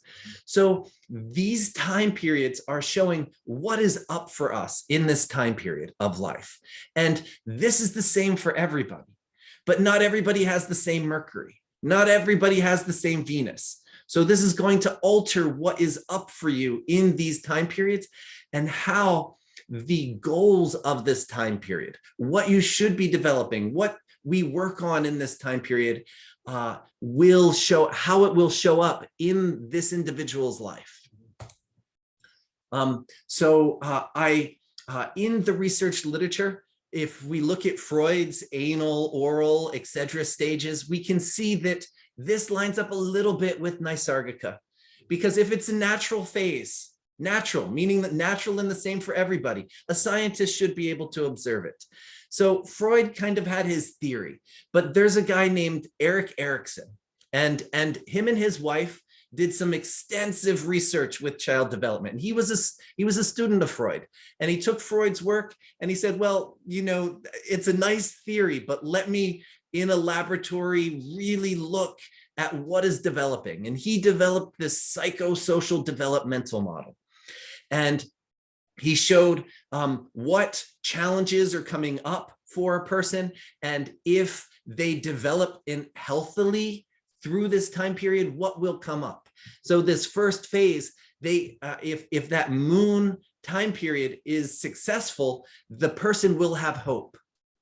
And hope is very deep in that the ability to believe, the ability to have faith, the ability to know that things will be okay. And we can see in our moon time period and what the condition of the moon is, whether this develops or not. So I teach this to mental health professionals to show that what was discovered by Erik Erikson has actually been discovered millennia before. And here I give a exact correlation where I line up the Naisargika and Erik Erikson's psychosocial development. And we can see for the moon, Naisargika lines up perfectly. For Mars, lines up perfectly. And Erik Erikson found that the will is what is developing during this time period. And what is Mars but Parakrama? Mars is how we go about getting things. It's our will. And so we can see that this time period is where that's developing. And if there is an affliction to Mars, there's going to be an affliction to this time period and its development of these psychosocial skills. Erik Erikson and Freud, they both divided Mercury into 2 different time periods. First part for the development of purpose, and the second for the development of competency. And when we think about Mercury as 10th house Karaka, what am I doing? What's my purpose? Where am I going? And competency of I can do this. And this is an element of Mercury that a lot of times we think, oh, Mercury's writing, Mercury's speech. but Mercury has this deeper fundamental principle in developing purpose and competency and our ability to say, oh, what am I going to be doing and giving to the world? What's the work I'm going to be doing for the world? How am I going to be making money in this world? And this is, we might think that you don't develop this till you go to college, but we can see that when somebody goes to college and they're not able they're not being successful, and they're not being successful getting a job after, there is this deeper correlation to the 10th house Karaka Mercury that happened earlier in life. And therapists, they go back and they work with this on a psychological level. We can work with it from a pure Jyotish perspective. Then we look at the Venus period, and he says this is where fidelity is developed. This is where faith and our ability to be true to things is developed. It's extremely, to me, amazing to look at what he, from a scientific perspective, understood from this time period, and then to look at how the rishis put these planets and the similarity, the overlap. For the Jupiter time period, he associated it with love. And he says love, but this is not love as passion love. This is the deeper love that a parent has. This is the ability to be connected, to have a family, to be connected to the wife, to be connected to the children, to be connected to the people at work. This deeper ability to connect, the Akash Tattva of Jupiter. And then when we look at the sun, we can see he associated it with care here. And care, he means care of the future generations, care of those who are coming after us. And then he put Saturn into, and after Kṣaṇāti's lecture of how important Saturn is to really bring us into our purpose, look at this. He connected it to wisdom.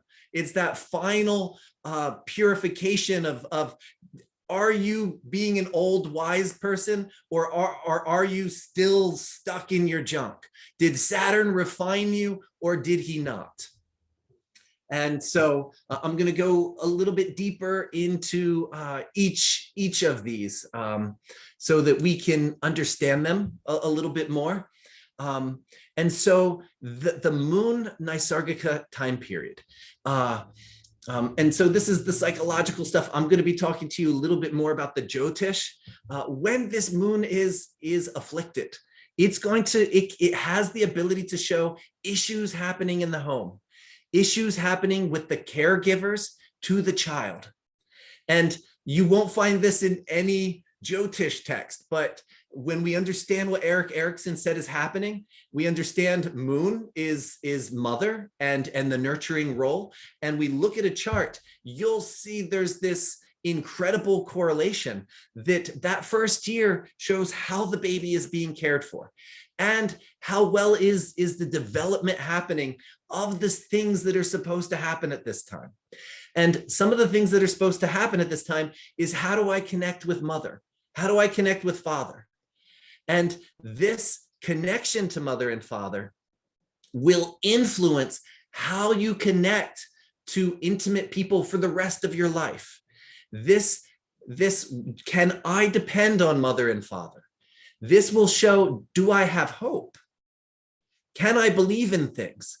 And the breakdown of that connection is a root of there being more depression or anxiety in life, because the child didn't get their needs met. They're oh my gosh, is somebody going to be here?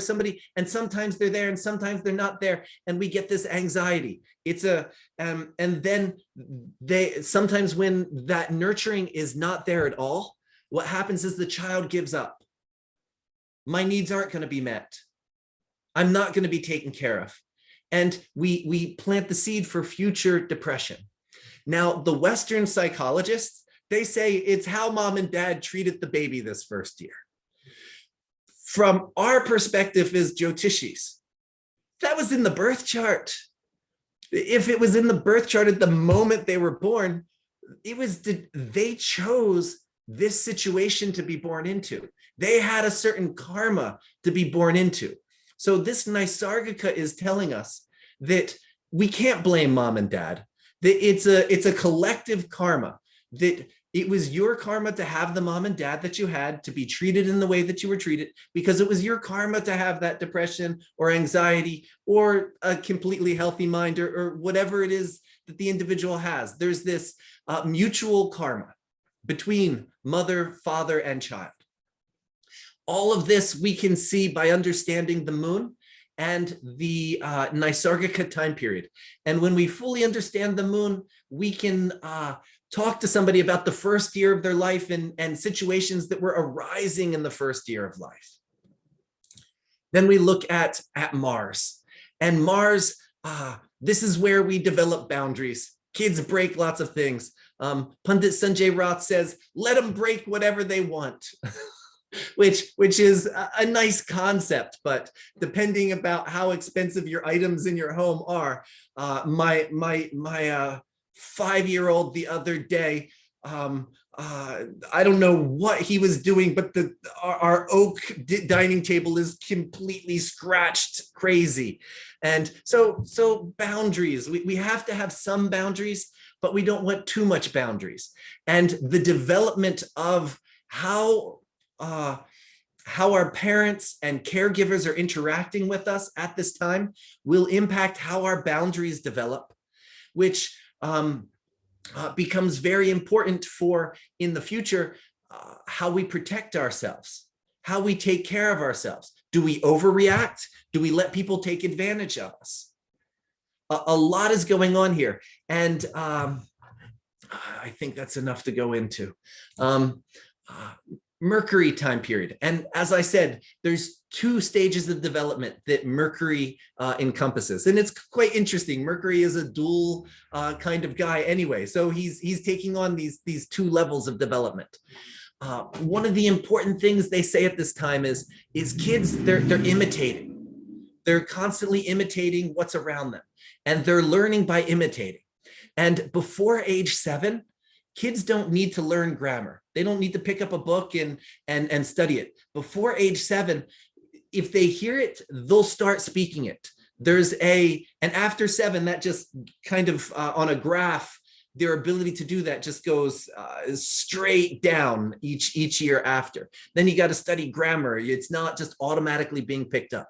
So that first phase of this Mercury time period is showing the development of language skills, mind functioning, and afflictions to Mercury will show that children are having a harder time in this period of grade school. And often if we see that Mercury is afflicted, because sometimes you get a child, they're 2 months old. The parents just, they want to say, what, tell me about my child. What should I do? What should I focus? If we see Mercury's weak, we want to make sure that there's some remedies, a puja or something of this nature done the first day they go to school. And it's nice to do a little home Saraswati puja, no matter what. But if Mercury's afflicted, let's have a pujari, do a proper puja. Let's get rid of some of the difficulty that they would have right away. Let's not wait till afterwards. And one of the example charts I have for Mercury is Einstein's chart. We can see that his Mercury was Nietzsche. And it eventually got Nietzsche Bunga, but it was Nietzsche with Malefics. And he had all this difficulty in school. Imagine if his parents did the proper Mercury remedies. And then for such a brilliant man, he had a lot of challenges. He couldn't even get into a good university because of all those challenges. The right Mercury remedial measures would have helped him out so much. Then we have Venus. And so Venus, we say 12, but it's puberty. And puberty is where our brain starts changing, our thought process starts changing. We're looking at we're looking for partnering, and we're learning to how do I interact in this way? How do I have intimacy. How am I connecting? Venus is this Rajas. We're connecting, which is slightly different than the connection that Jupiter does. Jupiter is this deep connection that's going to be there forever. Venus is a Rajas connection. It's connecting because I need something. I want to get something. And so this relationship development is happening during this time period. And if Venus is afflicted, like severely afflicted, it's often one of the simple remedies is don't get married till Jupiter Naisargika. If you're going to get married in Venus Naisargika and Venus is afflicted, all the affliction of Venus is going to show up. Late marriage in this case, sometimes people come and particularly in some cultures, if you're not married by 30, it's a bad thing. In America, no one is getting married before 30, but in some cultures, to not be married by 30, it's like, oh my gosh. And if Venus is debilitated and afflicted or whatever is wrong with Venus, say it's great that they're not married. And I often say, let's focus on, and I find something else that needs to be developed in the chart. And I say, late marriage is wonderful for this person. Then we have Jupiter. And Jupiter is this stage where we begin to fulfill our dharma. We begin we should have figured out what we're doing, and we're beginning to do what our role in the world is. And if Jupiter is very afflicted, a person might begin to lose purpose, lose what they're doing, have difficulties connecting, everything of this, the natural significations of Jupiter. Then we have the sun time period. And this sun time period, it's the golden years. And some people at 50 to 70, the golden years, this is golden, sun is golden. This is the time period where you still have enough juice in your body to move, to do things, to accomplish. And you're wise now. Because when you were young, yeah, you got all the energy, but the direction isn't always perfect unless you have a very strong sun. And so this is the time period where it's about giving back. It's becoming an elder in the community.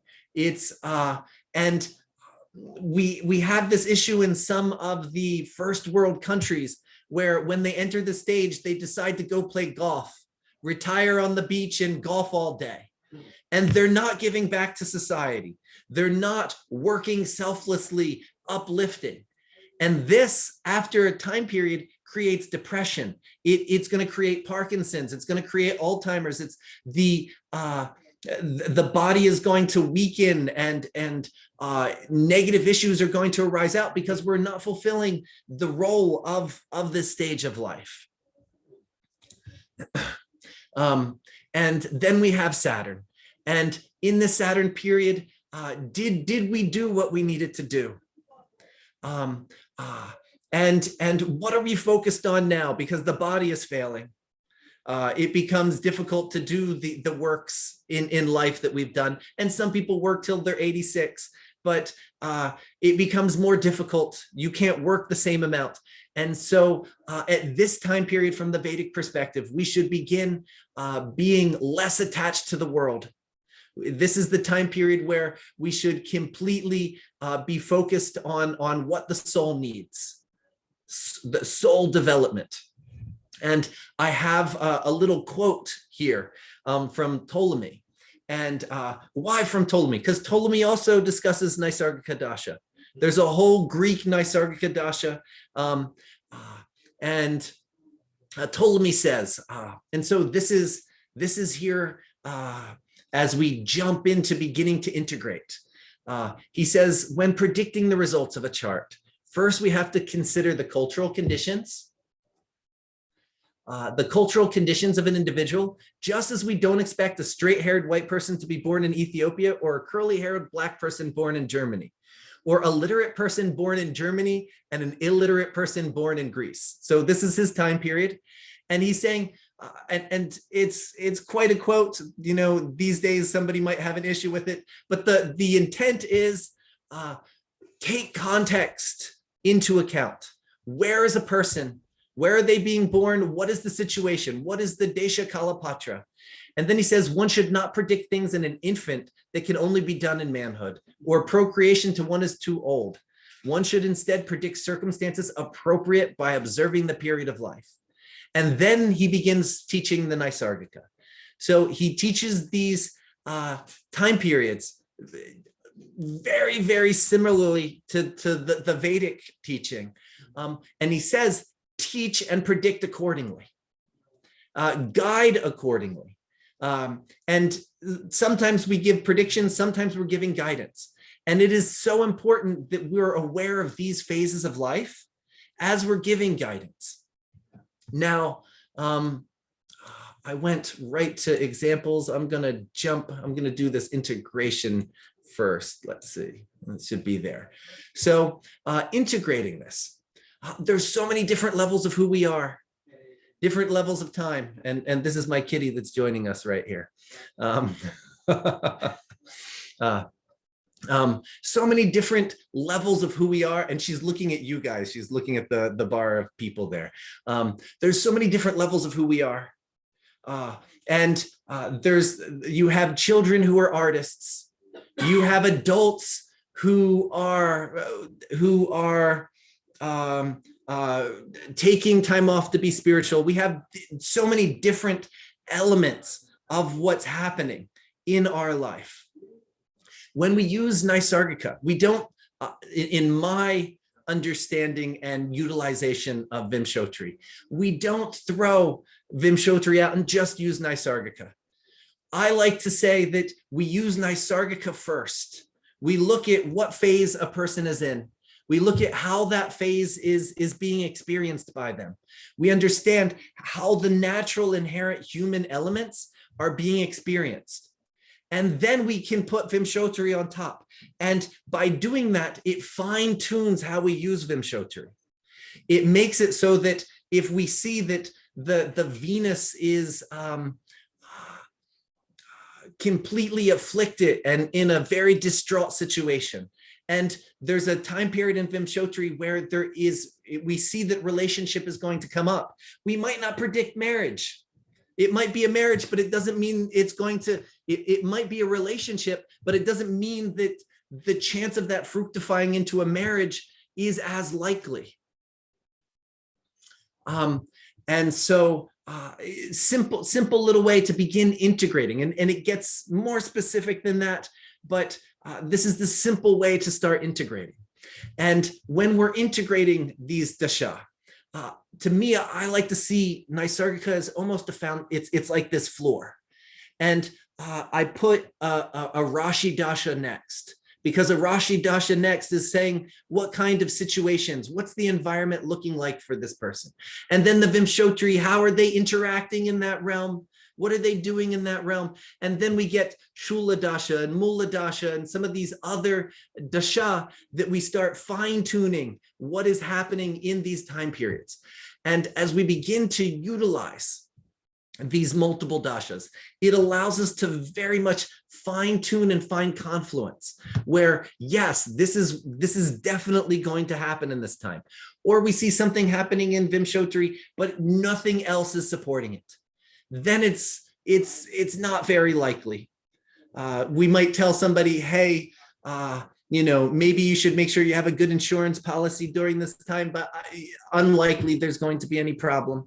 We see the Naisargika not working out well, Vimshottari indicating some problems, Shula indicating some problems. It's not a good Chara Dasha. Then that's the time we want to be worried. We want to make sure, hey, make sure you visit the doctor twice this year. Make sure that it's a very good insurance policy, and let's do some remedies here.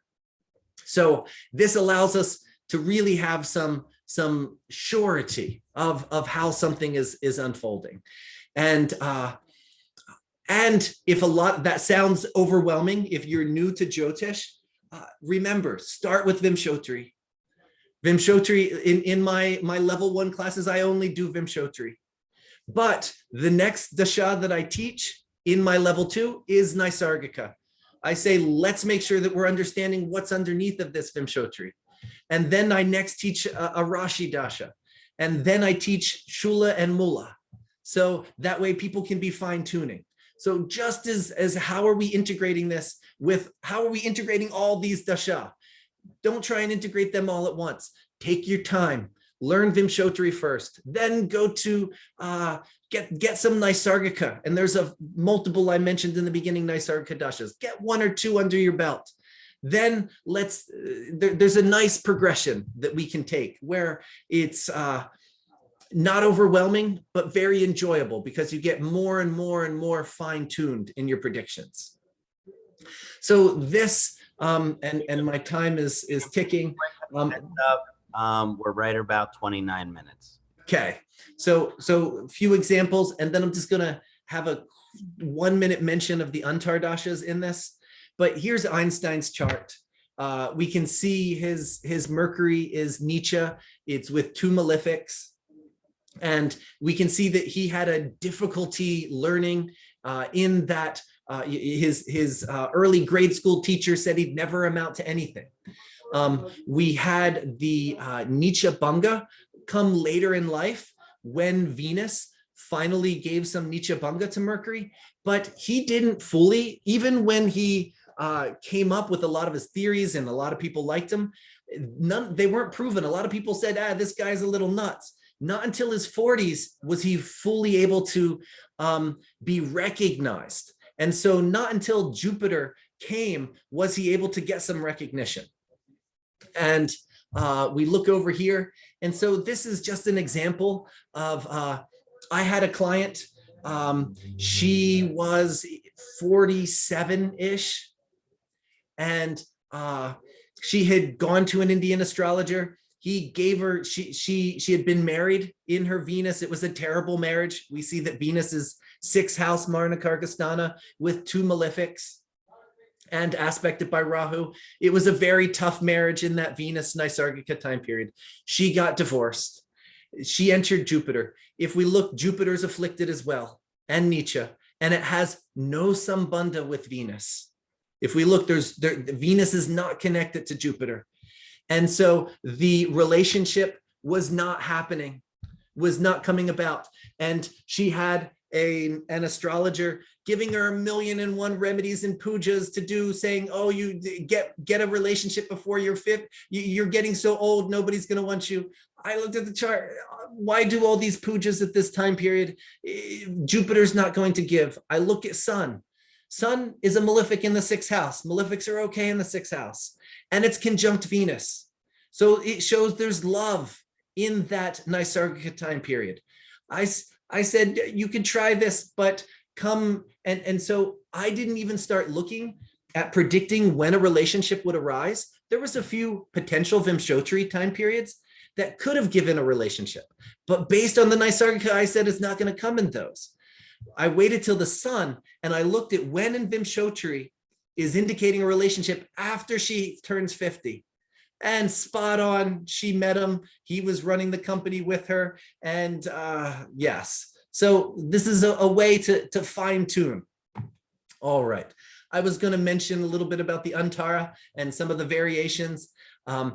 Naisargika is, you can find it in Jagannath Hora. You can find it in Deva Guru.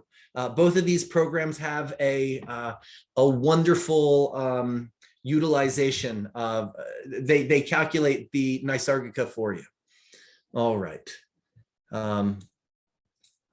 And I guess we can stop share. All right. So that was my run through Naisargika, but hopefully I not only explained Naisargika, but how it fits in with everything else, and how you can grow your dashas. Yes. Thank you, Freedom, so much. Really just an awesome synastry and synchronicities between the ancient Naisargika system and modern psychology and philosophy. It really gives us some food for thought and a way to develop another dasha system in a way where, you know, it's very accessible now through your presentation. So can't thank you enough. And if it's natural, science should be able to discover it. It would throw Shivananda, his definition of Vedas was, if you take all the Vedas, throw them in the ocean, and meditate, what you rediscover, this is true Veda. That was his definition of Vedas. It's there, it's inherent in the universe. Beautiful. Any other Jyotisha like to comment, Visti ji? And then I have to leave. I'm just going to say that I have to leave. So thank you, everyone. I have some sessions. So thank you, and you all take care. It was a pleasure to spend time with you. And I'm sorry I'm going to miss Eve and Vishti, but I have to run. So thank you all. Namaste, Sadasiva. Shivaya. Visti, would you like to comment? Hey, brother. How you doing? Good. That was fun. Hey, have you tried Dasha Pravesh with Naisargika Dasha Mahadashas? I haven't done much with Dasha Pravesh with him. I tried it. It's amazing. You know, you're guessing whether you should be using the Vimshottari to figure out something that's going to happen in a Naisargika Dasha. You just open that Dasha Pravesh in the beginning of 12 years of age of Venus Dasha beginning, and you check, is the first and seventh lord having yoga? Is this person going to have boyfriends, girlfriends? Wow, done. You're set, man. And so just for people that don't know Dasha Pravesh, Visti is going to be explaining what that is in a moment. Yeah. So there's a question in the question box, and it talks about LGBTQIA plus people in Venus period. And notice I didn't say finding your wife or spouse. I said finding your partner. And this time period is it's that love and interaction, whether it's whichever gender format somebody is interested in. How they both, doesn't matter what your gender preference is, you will have. There's some people that have wonderful relationships with kindness and such, and there's other people that have relationships that are arguing and breaking all the time. So it's about the relationship. It's not about what gender preference you have. The Venus is just sexuality energy in general. It's that which arises at puberty. Visti, something else, sir?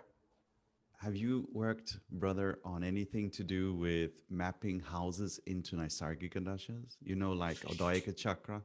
I'm speaking something from our tradition now. Yeah. It's all coming out. You know? Next to my Are you talking brother, about like the Rashi Dasha wise, or? Well, for the Naisargika Dasha, like Yeah. Vimshottari, we have that Udayika Chakra, right? Yeah. Just to explain you guys what it means, it's not a secret. You have the first Dasha and Vimshottari that corresponds to first house in Navamsha. Second house Vimshottari, second house in Navamsha. Third Dasha Vimshottari, third house in Navamsha. There's this idea that behind every Dasha there is like a background running, just like I explained with Vimshottari, and then there's the. Somebody says my voice is low. Can everybody hear me? You're okay. Yeah, you're good. I'm okay. So just like with Vimshottari, there's a first dasha, but there's something running in the back, like houses running in the back. So we have this for every dasha according to our tradition. So with Naisargika Dasha, it's a bit of an odd dasha. There's only 7 dashas. So how do we map it to any houses? We can't use the Navamsha in the same way. So Freedom, have you worked on that? Not mapping the houses, but just you mentioned Navamsha. It's so important to bring Navamsha in for all of the Naisargika. And one thing I've been playing with is, or researching, is bringing in the pertinent divisional chart for the Naisargika. And it's interesting to see, it's not just the Rashi and the Navamsha, but the divisional is also having an impact. Just the inherent natural way, the inherent way that a career unfolds for somebody, the inherent relationship to the parents.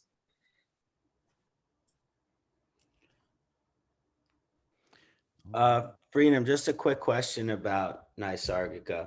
With the transition from one phase of the Naisargika to the other, is it like Vimshottari in terms of it's a dramatic shift, or is it more like an energetic transition? Do you still feel the effects of the previous dasha in the early part of the newer dasha, or what would you say? Beautiful question. it's going to depend on the strength of the planet. And as an example, if Mars is very strong, it will almost start, it'll eat up some of the moon Naisargika. And one of the indications of Mars Naisargika starting is walking. So the baby's crawling, all of a sudden at 1 year old, the baby starts walking. And so this is that transition to Mars. And if we look, if Mars is very strong, like the Ruchaka Mahapurushas and such, they often start walking early. And it's almost that walking early is thereby a sign of a certain level of aggressiveness, where if Mars is very weak, or afflicted, and when I say weak, afflicted house, there's multiple indications. And I'm being general with that. But if Mars has some issue with it, I guess that's better than using the term weak. If Mars has issue, then walking can be delayed. And thereby that Mars Naisargika is on a certain, it might have started at a certain time from our Jyotish calculations, but as far as the effects, they're being delayed arising. Similarly with Mercury, if Mercury has some issues, the speaking and the clarity of the speaking is delayed. Where if Mercury is very strong, the speaking has the potential to come early. So in this way, it depends on the strength of the planet, how that overlap is actually happening. But it's amazing how it does overlap. Fascinating. Yes. Dr. Pai, please. Oh, sorry, we can't hear you, Dr. Pai. You can't hear me? Oh, now we can. We're good. We're good. Oh, okay, great. Excellent presentation, Freedom Ji. Love the presentation and the connection that you've shown. Your research is very in-depth. I was just wondering with this Naisargika Dasha system, if we know these systems, that what would be active during a particular time, can we use the Dasha Avatar also to understand the system, the Dasha Avatars of Vishnu? I haven't applied them in that way, but I don't see why not. Right, because if you, I'm seeing, certain yogas like the Balarista yogas, which happen, in the first year when the moon is active. I was wondering if anything related to Krishna can be done when, like the baby Krishna who's in the cradle or things like that.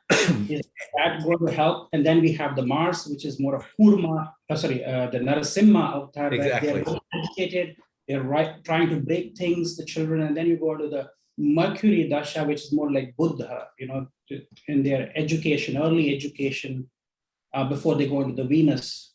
So I'm just seeing if you have studied or your tradition has looked at any from the tradition, the avatars are used to bring sattva, to exalt a planet. Right. And so they're really making it healthy, and they're making it so that it's a balanced time period. Like almost as I mentioned before, if Mars is too strong or Mars is too weak, we're getting this variation happening. So we can see that there's almost a rajas tamas element, coming too soon, coming too late. And if we're using avatars, we're bringing sattva to a graha. So I'm using whatever I get very specific with the remedy based on the chart and the house and where it is in the Varga charts and such. But as a general remedy, the avatars would be wonderful. And what is the correlation again with anything with the Jyotirlingas of where these planets are in the natal chart? Would that also have a bearing on you could do Jyotirlingas, maybe if Marnakarkasthana or such of this nature. I wouldn't use Jyotirlinga as much for developmental purposes. Right. Okay. Yeah. Thank you. As much. A certain chart might require that, but it wouldn't be my first go-to. Sure. Okay. No, I was just looking, what does your tradition, Jyotish Parampara, talk about when it comes to the Naisargika? If there is anything mentioned in the tradition, then that would be really for the Maha, it's more based on the chart. When we get into the Antar Dasha of the Naisargika, the Antara of the Naisargika is based on where the planets are placed from the Mahadasha Lord. Mahadasha, yeah. And so planets in the 2 and 12 from the Mahadasha Lord, we like to use Vishnu Rupas. Planets in the 6th and 11th from the Mahadasha Lord. To deal with those issues, we like to use Shiva Rupas. So there's a correlation with Antara, but with the Maha, it's natural, it's Naisargika. So it's what's happening to that, how is that, the condition of that planet showing up? And it would depend on what the affliction is, which Devata Rupa would be more ideal. But the avatars, in my level 1 course, the first remedies I teach is the avatars, because you can never go wrong when you use the avatars. You can never mess something up. It's only making things better in a person's life. Excellent. Thank you, Visti. Yes. Freedom Ji. Yeah, thanks. I can maybe answer one part of your question, Arjun. Oh yeah, sure. Go ahead, Visti Ji, please. Yeah. The 7 dashas are the Saptamatrika. Right. Yeah. That's why Dharma Hero spoke only about, for every Mahadasha, which women are in your life. And in Tamil Nadu, they talk about Saptakanis as well. Like we talk about the Saptamatrikas, and Ashtamatrikas are also there if you're using. That depends on, yes, that depends on whether you are dividing the last Chandra Aksharas into one group or 2 groups, because the 7 groups of Aksharas are related to the Saptamatrika, and they're also the remedies for the body. And those are the 7 dashas. And so what Freedom is not saying is that we are having an ongoing discussion that might be that there's an option to have an 8th dasha in Naisargika dasha, which is the Lagna dasha. That's what even I would Ashtamatrika that you're getting into right there. And the Ashtabhairavas. But the Ashtabhairavas are meant to protect the Matrikas. Exactly. All right? Yeah. Because when she passed away, she lost her body and gave it up, to be more precise, Sati. Then Rudra took the form of Bhairava to protect her body. That's right.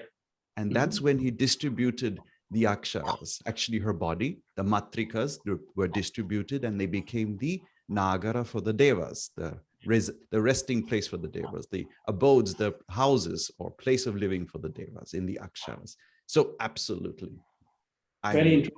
Yeah. Thank you. Wow. Just adding that question is magic for Freedom's lecture. Beautiful stuff. Yeah. Thanks. I think even I wanted probably Visti to answer that, because it's a mistake I did. I said thank you instead of saying Freedom Ji. I said Visti Ji. Maybe that was an indication of the universe saying he's going to answer that question as well. Oh.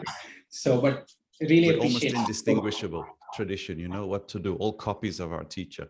Yeah, and in general, anything that makes the planet stronger, anything that makes the planet more healthy is going to help in that time period. Right. So we can get specific, and then we can be general. Right. And if you don't know about for those who are listening who don't know about Saptamatrika, do what you know to make that Naisargika Graha Dasha Lord strong, to really help support what's happening in that time of life. Just making a note for everyone else out there. Yes. Wow. Well, speaking of mirroring your teacher, while you were speaking, Freedom, Sanjay messaged me on Telegram, told me he's enjoying our summit today very much. So that's good news. And clearly you can see how your presentation all has our consciousness feeling curious and expansive. There's so much more there in Naisargika. That was the summary. So. Well, you certainly did it justice. I'm confident. So next, I would like to introduce Visti Larsen, who's going to be discussing Shula Dasha and its Dasha Pravesh. Visti Ji. Namaste. Thank you, Kṣaṇāti. And I'll start with sharing my screen right away. I don't want to take too much of our time doing anything else than just showing you what I've got for you. And let's see, can I do so? Yes. And here we are. So, Shula Dasha Pravesha Chakra. And what I'll be presenting today is as every time Kṣaṇāti asks me, Visti, do you want to lecture on a topic for the summit or for any summit? I think, what is that topic that I have been putting off to study properly because I didn't have time or didn't have focus? But now that somebody asks me, I'm going to take out some time and put some energy into studying it. So this became that. Because I was taught this Shula Dasha years ago. For Freedom and I, it's been a long time that we've studied this particular Dasha. I'll explain a bit more in this. But what I wanted to study is, you see, when you're reading the birth chart, you run into this big obstacle in that you're reading a chart which is supposed to last the person's entire life with some good luck, 120 years, with some average luck, 80, all right, 70. And you're expecting to see everything in that one chart from 9 grahas, you're at 12 signs. If you're really well versed, maybe you're going to add a divisional chart or a few divisional charts to this. You will get a bit more complexity to the chart, but you're going to expect to justify everything based on their birth chart. And you're not going to be confirming your predictions without anything but the birth chart, unless you start looking at what we call charts for the beginning or advent of the Dasha. And so Shula Dasha is a Dasha which is focused on your health and your longevity. Now, you know you're talking to somebody from our tradition of Achyutananda, when the two you invite from the tradition, one talks on Naisargika Dasha, which is what we call the backdrop of Phalita, the backdrop of general use Dashas. And the other one talks about Shula Dasha, which is the backdrop of all the health Dashas. What am I trying to say? In our tradition, somebody says, oh, let's look at Dasha. In the background, without any thought put into it, in our tradition, we're thinking about how old is this person? Which Naisargika Dasha are they in? Whilst thinking about that, we look at the chart and look at Vimshottari Dasha, or we look at the chart and read Narayan Dasha, or we look at the chart and read Trikona Dasha, what a beautiful Dasha, or Tribhagi Dasha, or Tribhagi Phala of the Vimshottari Dasha. All right, there's the backdrop of the chart. That backdrop we have in the back of our mind. I was given this anecdote that in our tradition, every astrologer picks one natural dasha in the backdrop and then reads the regular dasha on the screen or on the chart.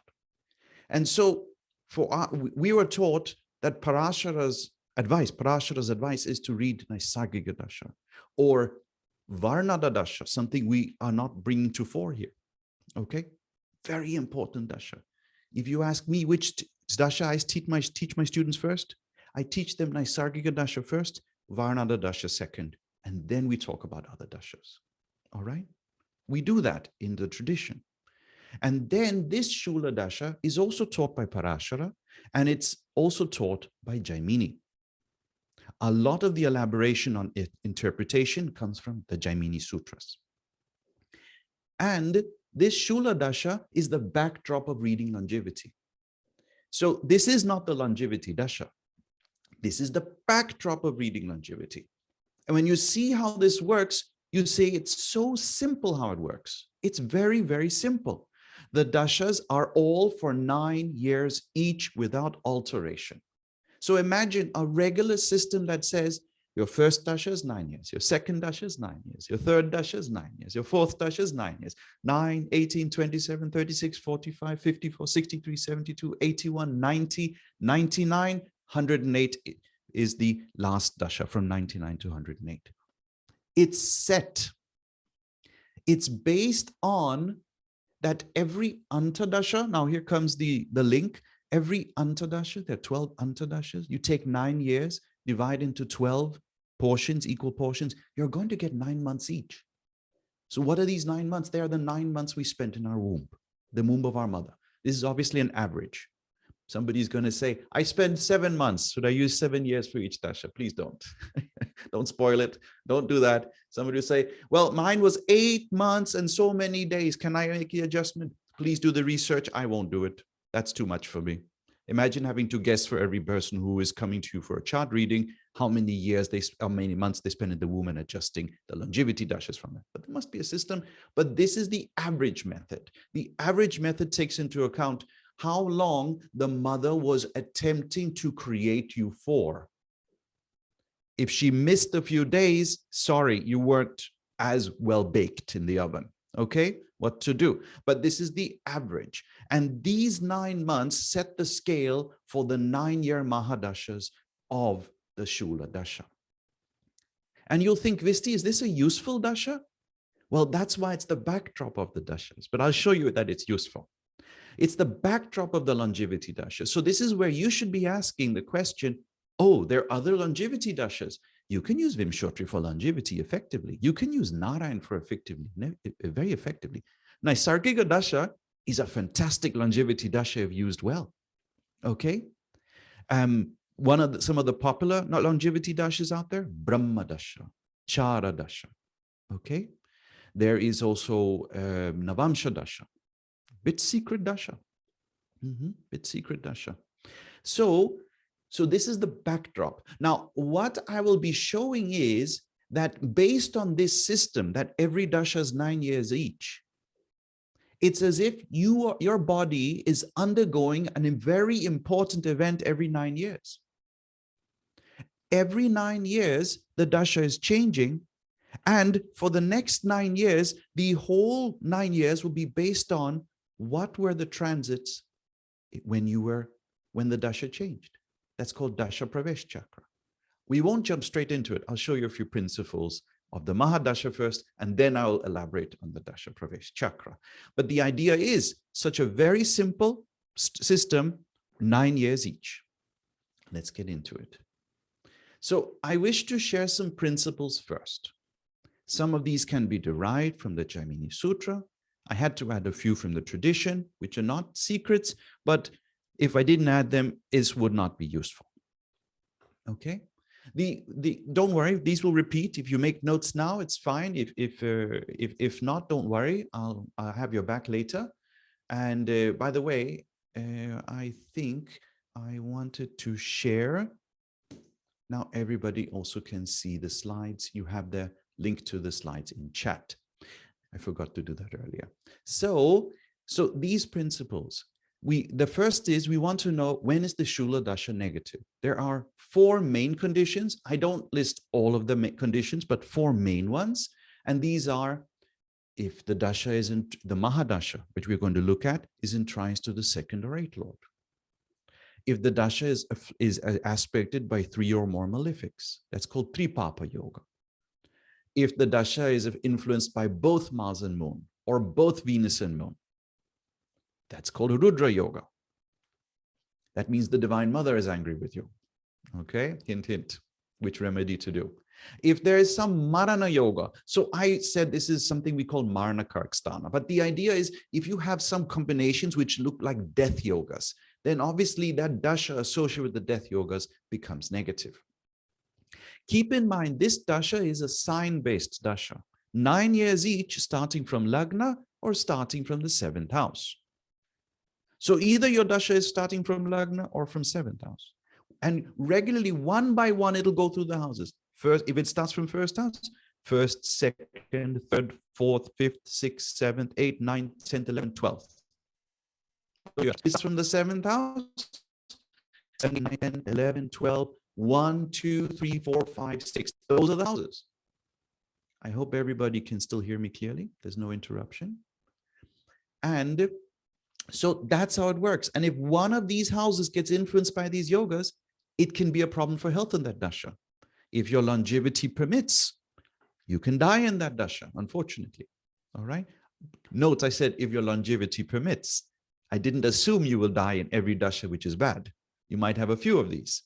If you see the first principle here, it says Rudra Shula, trines to the 2nd or 8th Lord. If you have your 2nd and 8th Lords in different houses, you will have 6 signs to choose from, right? No, no, no. We will choose the most negative of the second and eighth lords. Then you have 3 signs to choose from. All right? That still doesn't do it because you can only die in 1 of them, not 3 of them, right? So there are exceptions and there are a few checks and balances we go through to make sure we figure out which of these are relevant. One of the checks and balances is to see in step 2 here, your soul significator, your Atma Karaka, the one who has brought you to this planet, will save you at least once. At least once. I'll say it can save you more times, but once. Sure. All right. First time. First one is free. Jupiter can save any sign except Capricorn, its debility. So we can do a few checks and balances between these first 2 principles, which are negative, which are positive. I will show you this shortly, but then we'll get into the nitty-gritty because we might have still a few signs to go through which are negative, and we have to sort them out. And then we have step 3. The moon is the giver of your body. If the moon is poorly placed in transit when the dasha begins, we have a problem. Okay? Because then the body will fail. If the moon is in 8th or 12th especially, then it's quite negative for the bodily health. We have a 4th principle. These are easy principles, and we're only going to use this in the transit chart. If the lord of the dasha is debilitated, so if you're running the dasha of your 2nd house and the 2nd lord is debilitated in the transit chart, that can be a problem. If there are in that transit chart planets debilitated in quadrants or trines from the ascendant. Ascendant as what? The transit ascendant. We are going to draw the transit ascendant. We're going to be that precise. Then it's also dangerous for longevity. I'll repeat these. So don't worry. After this slide, you'll see them again. I just had to show you what we were doing. Let's see. For me, the slide is stuck for some reason. No. Is it all good? Oh, there we are. So this was the next slide. Oh, we went a bit further. There we are. Yeah. So here we are. So I was preparing to show you a whole host of charts for this presentation. And then I discovered one chart that had everything. This was Betty Ford's chart. I got so inspired reading her story, her biography, and her chart. It started with the chart. I found this chart and I said, wow, this chart is going places. This chart is exciting. I'm just going to spend the whole lecture just presenting this chart because it has everything I wanted to show in the principles. All right. So, and you can see I've done a bit of drawing and some images and all of that. So, I hope you enjoy. So what do we do here first? Betty Ford's chart, she's born 8 April 1918. She's born in Chicago, Illinois. I have used the given time as 3:45 p.m. And you'll notice I'm going to stick to the Rashi chart here. Navamsha is relevant, but I'm sticking to the Rashi chart. In the tradition, we will especially look at something called the D30 chart in comparison to this. But for our purposes today, it's not going to be relevant.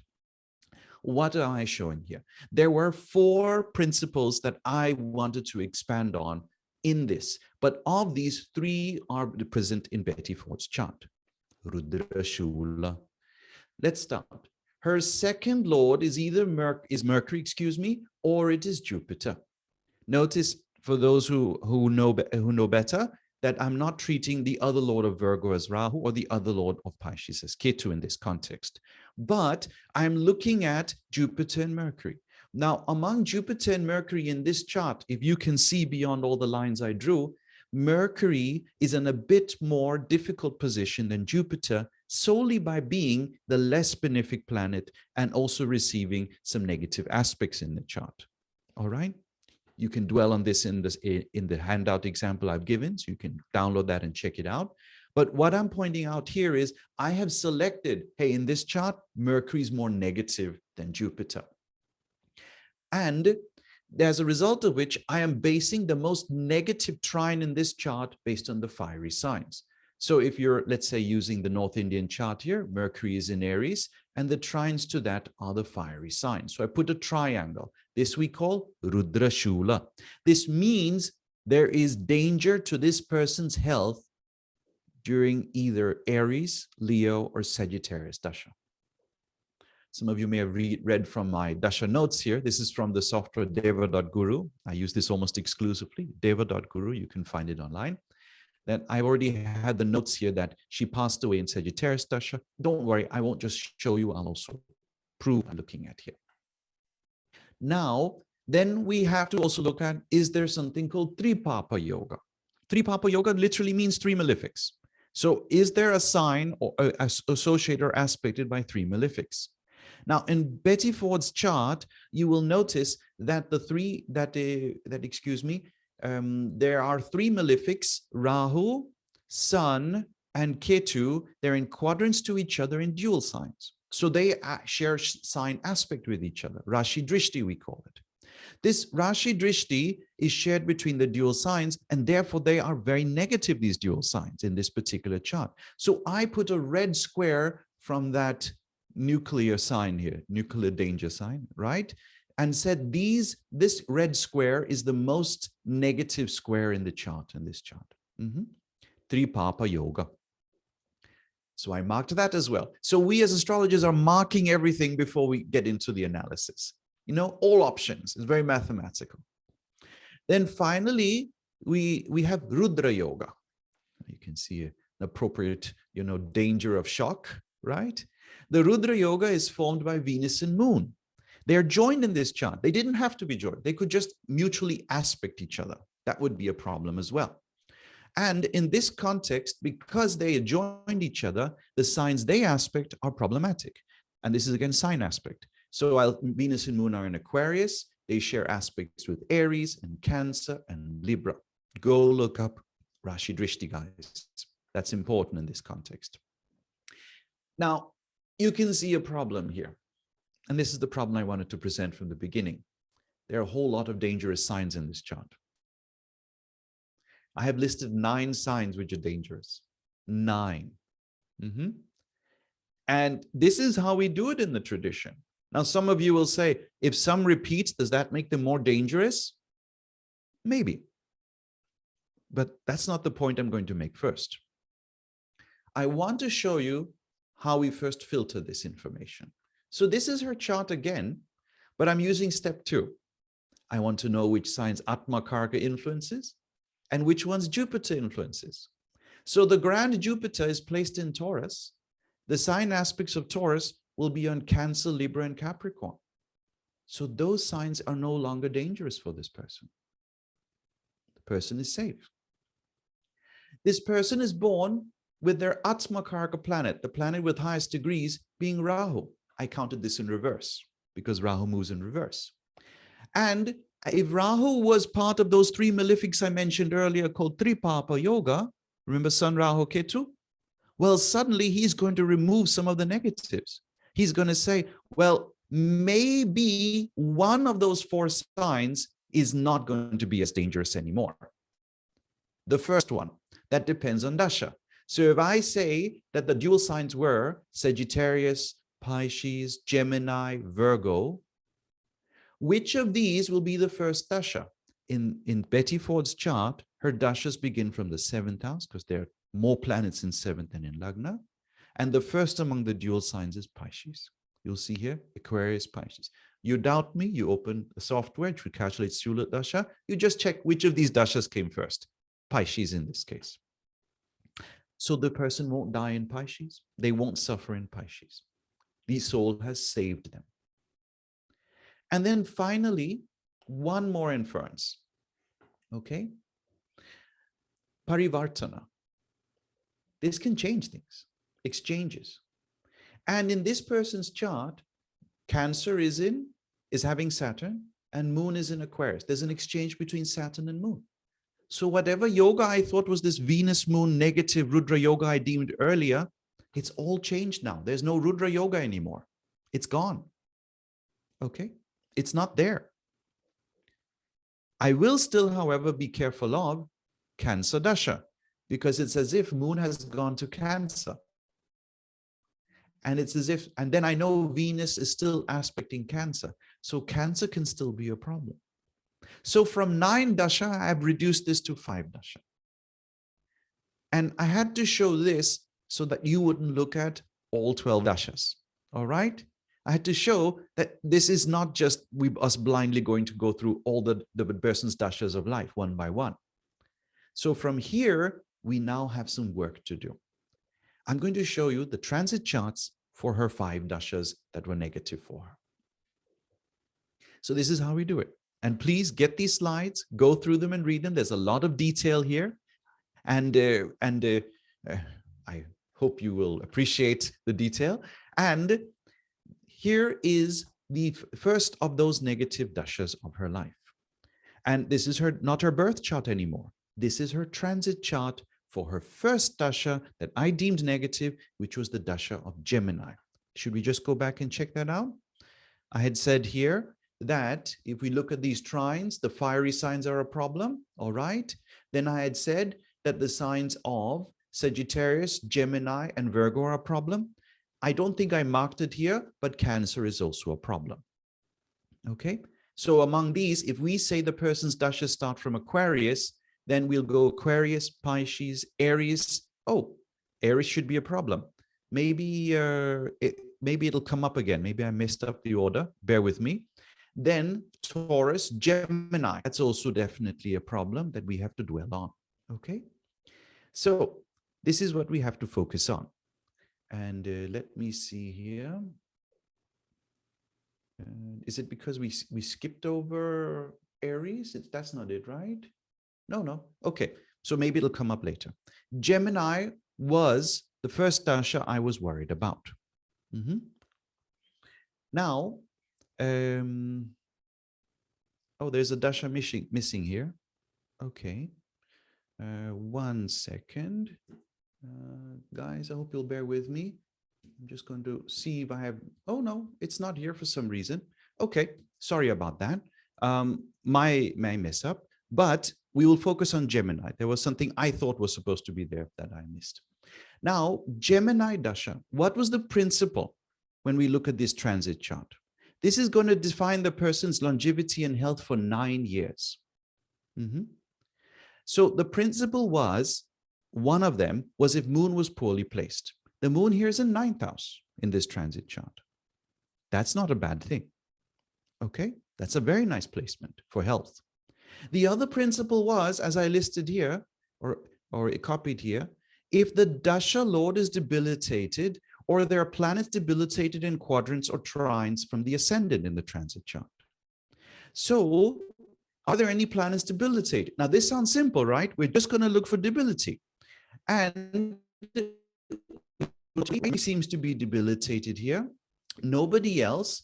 Now, if you are used to reading the nodes debility, we will say Rahu is in Sagittarius, that's considered debility, and Ketu in Gemini is also considered debility. So this is supposed to be a problem. At the very least, if we know this is Gemini dasha, then Mercury debilitated is going to be a problem. The trines and quadrants, we have Ketu in 9th. That's going to be a problem if we deem its stability to be Gemini. But then the story is, not much happened in this dasha. It was very stressful. It was.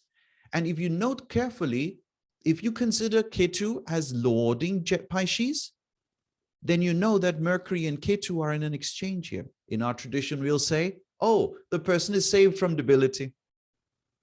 Problem solved. This dasha was supposed to be negative, but there's an exchange happening. Something else happened. That usually implies it can be that another loved one suffered and not her. May I just point that out? In preparation for this, what I wanted to show you is a dasha in which it showed that instead of her suffering any injury, her father passed away when she was younger. This was in the previous dasha. I didn't manage to show that here. Sorry about that. But the point I wanted to put across is when a negative dasha comes, sometimes the negative is taken away by somebody else. And this annual chart, or excuse me, dasha chart can show that when the problem is taken away. So here I prove this was just stressful, but she didn't suffer because of an exchange. Let me show you the next dasha. This is when she was in the dasha of Cancer. You can see the chart has changed because this is a transit chart. And in this change of dasha, it was between, the dasha started in 1963. It would be during the solar return of her birthday in 63. This is how Shula dasha works. It's the solar return every 9 years. The transit chart looks like this. Are there any problems with debilitated planets here? We have to see the quadrants. No, there's no debility. Venus is not debilitated. Trines, no planets in debility. Okay, look at the moon. The moon is in 8th house. Oh, problem. Okay, right away you can say, this is the problem. Look at this time. These years will be problematic. 1 year into this dasha, in 1964, she experiences a pinch in her neck. And this becomes a painful nerve injury. She is, what I didn't write here is that she went into physical therapy. They treated her as if she had a disc prolapse disc. So there's a whole bunch of things people do to repair you from that, to heal you from that. But after the therapy, the physical therapy, she still was in pain. And they started treating her with painkillers, injections as well. So pills and injections. And she started also drinking more. And you can note here that the problem was from the moon. And in this chart, moon is the 6th lord. So the dasha chart is telling us the problem is coming from the 6th house. All right. This is the problem that she's facing. So moon is supposed to cause a problem to her body, but it's the 6th lord. So the problem could be related to, or in its root, causing an addiction. 6th house causes addictions. Weaknesses come from the 6th house. So what is your weakness? That is your addiction. 6th house. Some people say 12th house is addictions. I won't disagree that enjoyment of addictions comes from the 12th house, but what made you have the addiction to begin with is the 6th house. The weakness is the root of that. So this is where everything started when it comes to her difficulties health-wise, and also in matters of her mental well-being. And now we come to the next dasha of Leo. And we again have to see, are there any debilitated planets in quadrants or trines? So again, this is the transit chart from the year 1972. And we see in the quadrants, Mercury is debilitated. And we see in the trines, there's no other planet. We see moon is in the 8th house. What a terrible dasha. There's a debilitated planet in a quadrant and the moon is in the 8th house. That's quite negative. All right. And she's still suffering from pain in her body. She's still taking different types of drugs and she's still drinking. She ends up being confronted by her family that she should go into rehab. Those who know about her life, the Betty Ford Rehab Clinic was started in her name. She did go to a rehab that existed before the Betty Ford Clinic began, but she began a movement of helping people out of addictions through specialized clinics for this purpose. And you know that it's a problem when you have both debility and the moon poorly placed. So you can see that this is definitely a difficult dasha. Now, the question I would have asked is, so how do you get through such a dasha? Is there any saving grace in this dasha? Is there anything helping her in this dasha? Is there anything that can ensure that she gets through this easier? So the first thing we would express is, are there any strong benefics in this chart? Is there anything that could assist her in this chart? And you will say, well, Jupiter's in the 7th house. That's a strong benefic in quadrants, in own sign. Trust when I say that's not going to help. It won't help. What will help is something connected to the dasha. And she is in Leo dasha. The sun in the 10th house will help. The dasha lord is strong in this chart.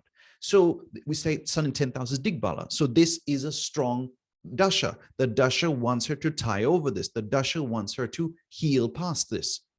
That's the saving grace in this chart. Otherwise, why didn't she die? Should be your question. It's a terrible question, but this is the question we ask when we enter the topic of Shula Dasha. Why did the body not give up when you have two difficult factors? The Dasha Lord was strong. That's the answer. Tough questions we get into with Shula Dasha. This was her next dasha that I had lined up for her. Note, all the dashas I have selected were those that we picked out from the beginning as being poor for her. So I've just examined the transits for each of the dashas to deem how bad is the dasha. Okay?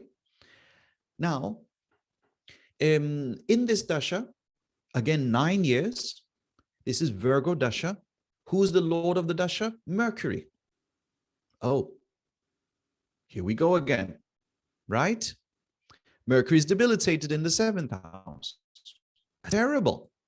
How is she going to get through this? Is the moon poorly placed? No, the moon is in 9th house.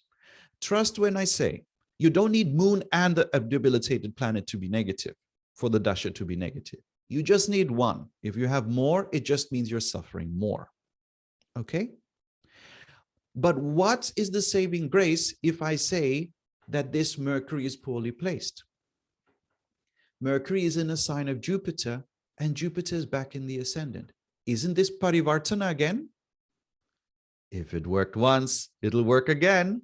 And it did. She was now suffering from cardiovascular diseases with a long life of stress and addictions and, 3 or 4 kids and 4 grandkids and a husband in politics. Of course, you'll have cardiovascular diseases when you were born in 1918 and it's now 1981. All right? I say well done. All right? Well done. So in 1987, she had a quadruple coronary bypass surgery. Quadruple coronary bypass surgery implies most likely that she had 4 blocked valves in her heart. And they had to do a bypass to overcome all those issues. If you know about stent surgery, stents are done for 1 or 2 valves where they're blocked. When you have 3 or more blocked, then you have to do a bypass. So this is quadruple coronary bypass. This is serious business. All right. And this is in 87. Okay. Blessings to all doctors who can do this type of work. Just a quick heads up, you're at 32 minutes, brother. I'm also about to conclude on her. Thank you. So this is what's going on. Now, she's saved by 2 factors I deem. Her Mercury in this chart, albeit is very poorly placed, is the only planet not combust in this chart by the sun in this transit chart. The exchange between Jupiter and Mercury, however, is the real saving grace, ensuring that this Mercury did not take her to the rest of her, to the other life, if you will, to the next life. And now we come to the last dasha on our list of concerns. Sagittarius Shula Dasha. She has lived very long by now. In 2008, she is what?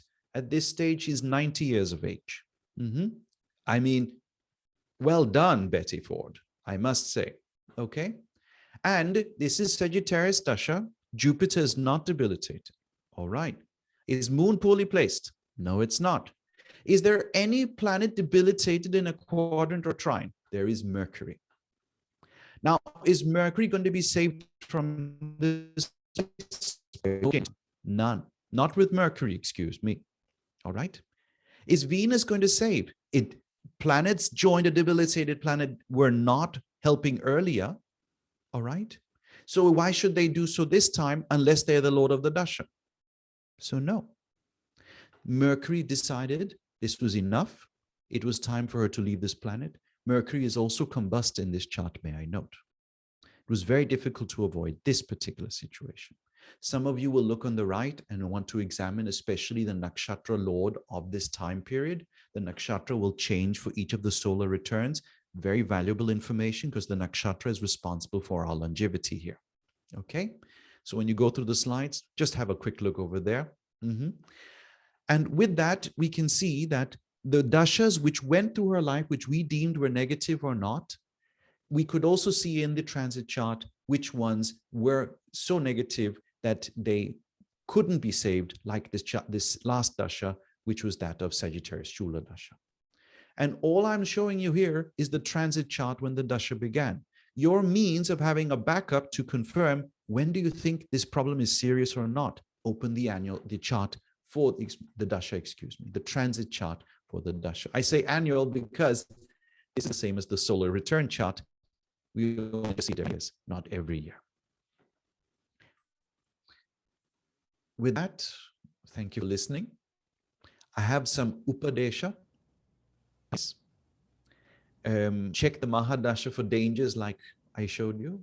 Confirm with the transit chart when the dasha begins. As Freedom has expressed, try to confirm the year with another dasha. For example, we have a dasha called Chakra Dasha. I can pinpoint the exact year. Maybe you'll use Vimshottari Dasha if you're comfortable. Try to pinpoint the month by using the annual chart. You can draw an annual chart also, right? If you're using annual charts, you can also see which months the events are happening in for each year. We like to use Tithi Pravesh in our tradition. Whatever is the case, consider advising the Mrityunjaya mantra to appease the difficulties. And if they can't do the mantra themselves, advise them to have a priest perform a Mrityunjaya Havan before the dasha begins, because if you can do it before the dasha begins, you can correct a lot of issues. Thank you for listening. And I hope that was not too fast. Know that you can just go into the chat to find the actual slides. And if you have any feedback, of course, let me know. Thank you. Thank you so much, Visti Ji. It's so exciting to hear your presentation.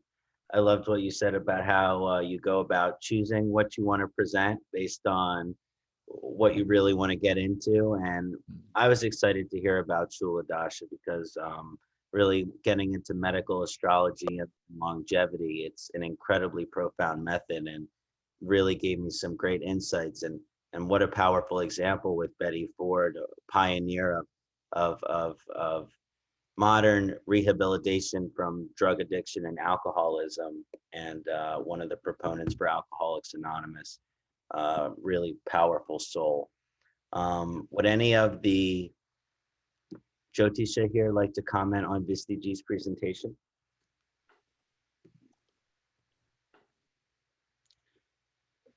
Thank you, Visti Ji. So now we have the always lovely Eve Mendoza, who is going to present on a predictive technique using Nakshatra Dasha Lord. Welcome, Eve. Thank you. May I share my screen, please? Yes, you may.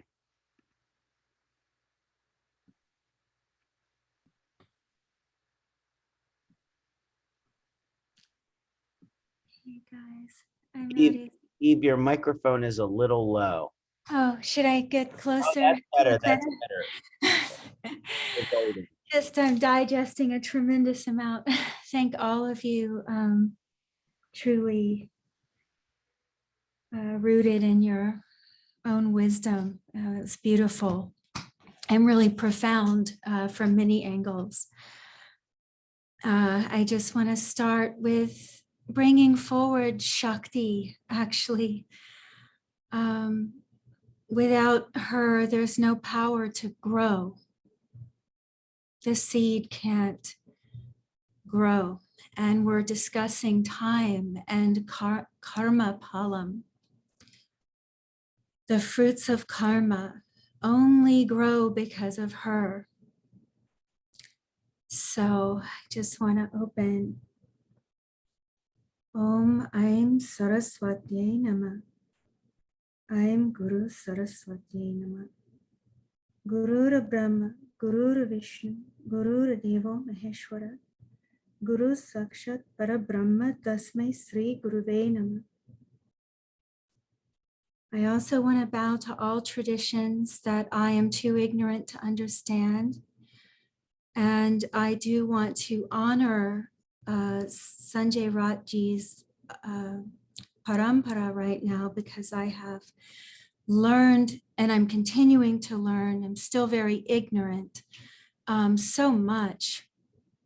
I wouldn't have imagined Many of you often ask me about books on nakshatras, so this time I wanted to recommend and show you there is a book from the tradition that's absolutely beautiful.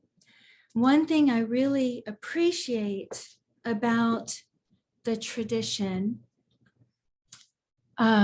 is the purity and the devotion. I have never heard Sanjay Ji speak without devotion. And that to me caught my attention. And I've also noticed that for any of you who have studied Devi Mahatmyam or anything, I mean, any of these sacred mantras, any of these shlokas, they'll often have a prayer of forgiveness, which we skip over because none of us know mantra. What do we know?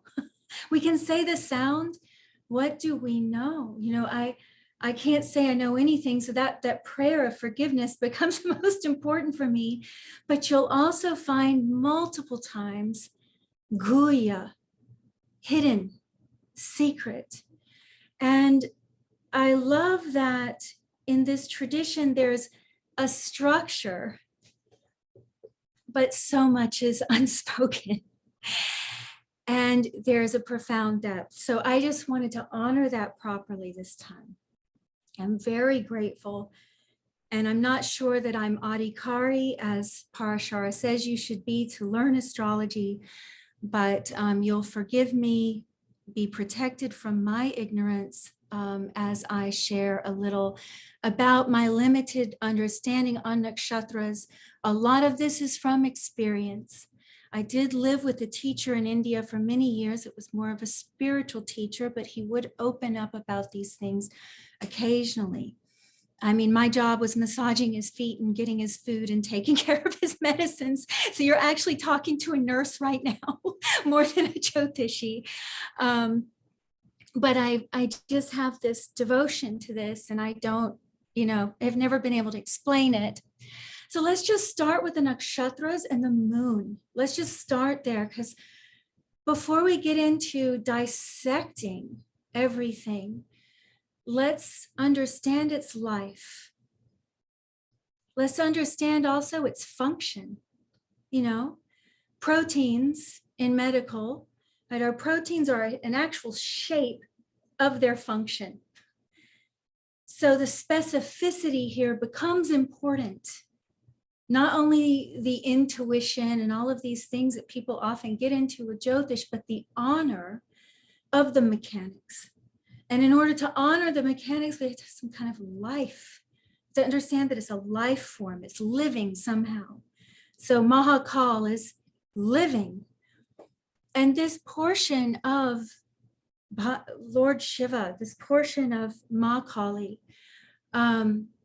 this portion of time that we call Vimshottari Dasha or Nakshatra Dashas, they are exactly that, guys. They are Nakshatra Dashas, it says it.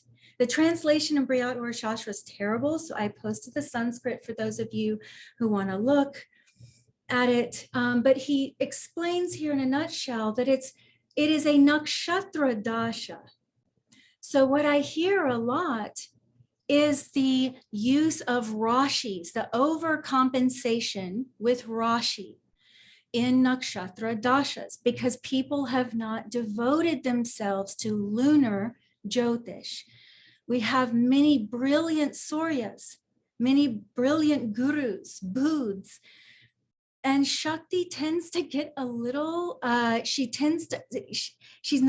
very secret in a way, even though she's everything, and she's responsible for all movement and all growth and all of this. We almost don't see her. And she's very present in the nakshatras. They are the wives of Chandra. They are Shaktis, even though we attribute them to Rig Vedic deities in many cases. This may even be for remedial purposes. I say this, I may be ignorant, but in my years of study, over 20 years, and has been very devoted to nakshatra, and I'm very private. I have to suggest we should investigate as a team. We don't need to be kicking each other down and talking about this person follows this and this person said that and they're wrong. Why waste your breath? Everyone has a vidya of some sort, and they may have something valid to say. And we have not investigated what these nakshatras really are. Not even the basic, the devotion, the shlokas related to them. So it is like they are Shaktis. They are Shaktis. They are wives of Chandra. But then you have this mysterious element of the Devata or the Devi, like Aditi for Punarvasu, linked with this. And for those of you who don't read scripture, Shastra, you know, in this world, guys, I'm very discouraged to teach Jyotish if I have to be truthful. I find a lot of people, technique. What are you going to do? You're going to get a bunch of things wrong. You're going to confuse someone's life. And you're so worried about like making this prediction, you haven't even checked in with your deeper intelligence. And deeper intelligence comes from slowing down, becoming receptive, accepting that everything you understand, you probably misunderstand, and finding devotion, even if it kills you. Oh, I just want to predict this. I want to skip over all of this stuff. When Jaimini himself even says that you will, in his Mimamsa sutras, he says you won't understand anything, he says, unless you're a priest. He says that. You guys can all check it out. So these shastras, they're important. Our character is important. It's important. So with nakshatras, when we're dealing with Shakti, we're actually dealing with a strong potency. And it's almost better that we don't know them if we're going to, in any way skip over. Assume that we are already advanced enough to skip over respecting a guru, to skip over respecting the devatas, to skip over the necessary steps that's going to make you a fit Jyotishi in the first place, to even lay your drishti, your eyes on a person's chart. To the earlier points about people being fearful of dashas. Many times this is because of the Jyotishi. So I would like to just say before, I don't even care if I get into prediction because of how often I have to answer questions about how do you predict? How do you predict? I don't even know if the person's done 108 mantras in their life. I don't even know. I asked them about a shastra, about a certain devata. They don't know. No one knows Vishaka's linked with with Kartikeya. This is in Puranas. It's in Purans. It's in his 108 names. Vishaka is one of his names. Okay, this is important. This is important. Okay, all of these little things, critical. Now, Vishaka is a wife of Chandra, but there's a devata, Indragni, which some people say is lightning. But if we knew the story of Kartikeya, how he became Vishaka, then we understand why Indragni is there. So there's a lot of little things. These nakshatras that are linked with Mangal or Kartikeya, there's a group of them, and they're a little dangerous for the person's life even. You don't want to be scaring people when you learn this, and you need to know the techniques, because Kartikeya is Lord of Akala Mrityu, early death. We pray to him not to take our children. So those kinds of those nakshatras are important to be intimate with, to understand. So, as I always say, it all begins with a seed. And so if we planted a mango tree, we're going to get a mango tree. Now, how does it work in Vimshottari? How does it work in a nakshatra dasha? Well, we have to understand that there is an overlord, an overpowering energy over each nakshatra dasha, and parameters and laws and rules, natural order, natural law, to use these nakshatra dashas. And when we do, it mentions nothing of the Rashi. Okay, go through and read the Sanskrit. It, you know, here we go. Ashtotri commences from Ardra Nakshatra. Rudra commences from Rudra. Vimshottari commences from Kritika. Moon is Ucha and Kritika. All humans, Janma. Just like Vishtiji was saying, moon gives body. Moon gives, the moon is the movie of your life, and projection after, we're all eclipsed. We'll talk bad to someone with an eclipse in their chart, but we are all eclipsed by multiple images the moon is giving all the birth to these images all the time. We're all eclipsed. So this Vimshottari is very much linked with Guru because of something secret. And then it's also the nakshatra where moon is Ucha. And it applies to all humans because we are moon. We increase, decrease, that's it. Take another birth. We mimic the moon in every way. We don't want to be vulnerable, but we are. We are moon. So Vimshottari applies to everyone. Now, Ashtotri, Shodashotri, I have just little things here for you guys. You can find it in Brihad or Shastra. And pay attention to the rule and the nakshatra, because it's going to teach you nakshatras. All you got to do is pay attention. No one even needs to tell you. You've got your own intelligence. So many of these, like this Dwadashotri, Revati, where Shukra is Ucha, Navamsha Lagna and Shukra Rashi. That's the qualification for this. Now, you know, if you know nakshatras very well, you can see the pada of the nakshatra and construct the entire navamsha. So I don't need to see the navamsha because of that. So you know that it can only fall in you can only fall in Shukra with these nakshatras. It's not possible other ways. So these are the only nakshatras that can be under this dasha. The lagna would have to be in these specific nakshatras and that specific pada. And then this dasha will apply to you. Okay, and it's read in reverse order. Shukra has a reverse pole. He's backwards, he's upside down, inhaling smoke. So please pay, I only put this here for you guys. Look at this Swati. Look at this dasha here. Swati, the 8 directions, Vayu, blowing in every direction. What's the qualification? Who's Nietzsche there? Surya. What's the qualification? Surya in the 10th.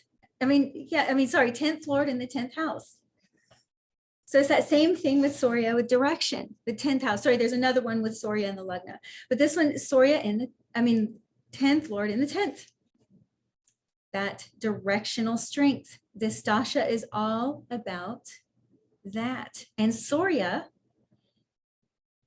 is a very interesting graha here. So yeah, so you leave out Shukra in the one that's reversed because Shukra is most likely the Lord of that dasha system. Okay, so a lot of little simple hints like that.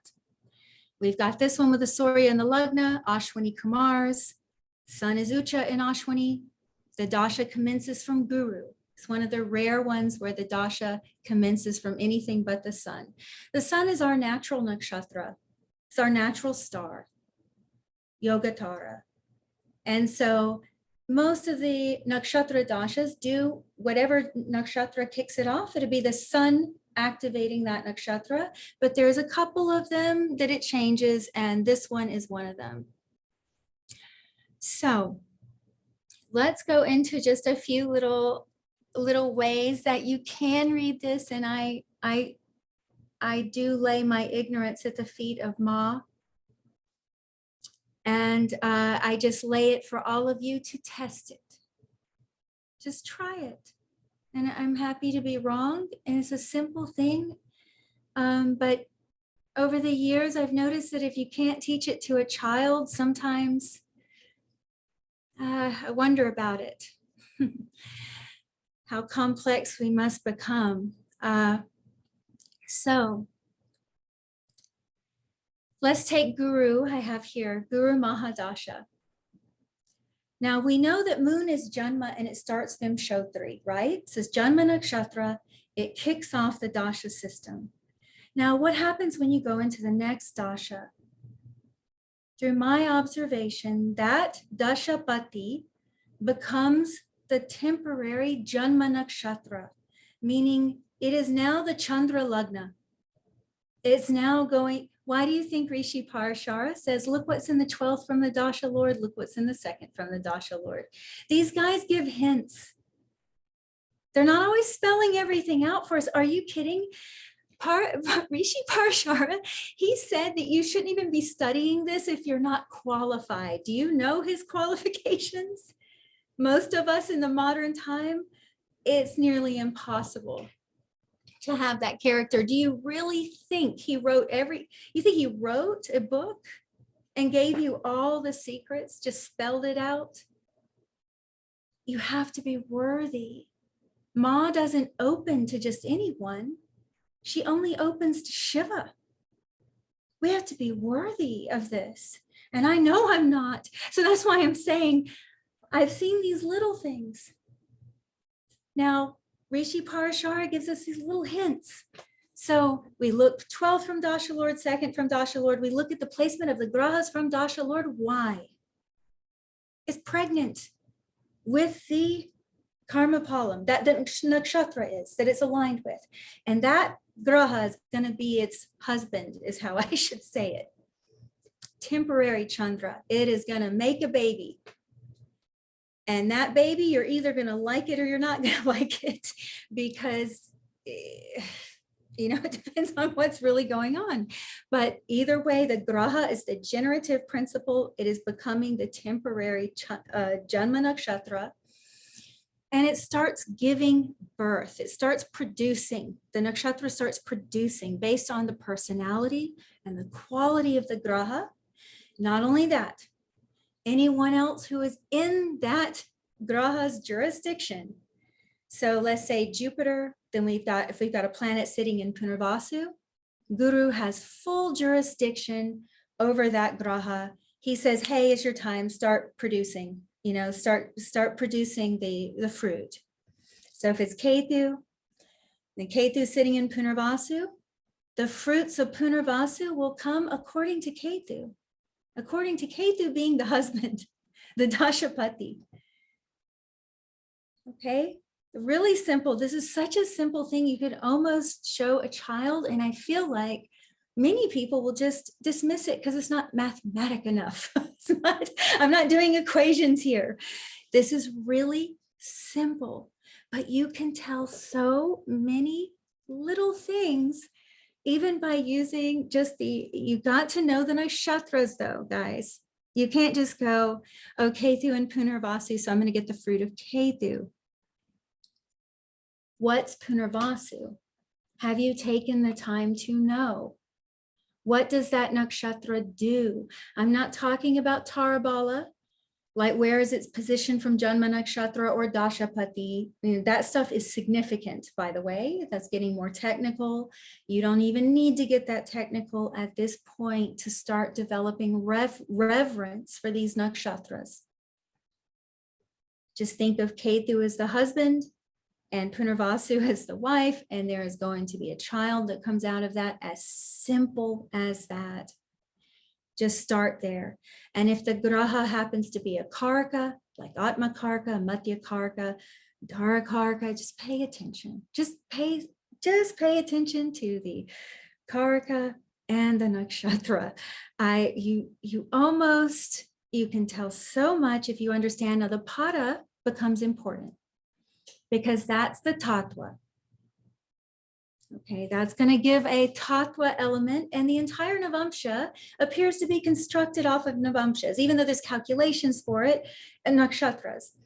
So you've got the Agni, Prithvi, Vayu, and Jala.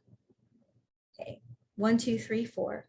Just like the nakshatras, it just goes around and it makes a Navamsha. Very, very, very simple when you learn it. The first portion will be Brahma Trimurti up to Cancer. The next portion is Vishnu Trimurti up to Scorpio. And then the next portion is Shiva Trimurti. And I mean, you can easily figure this out. So I do have a chart this time, and I feel so reluctant to go into some of this, but this is one of my favorite. I love this. His mind feels so pure to me when I look at his chart. He struggled with, this is Srinivasa Ramanujan, brilliant mathematician. He wasn't only logic, okay? As Rabindranath Tagore would say, a mind all logic is like a knife all blade.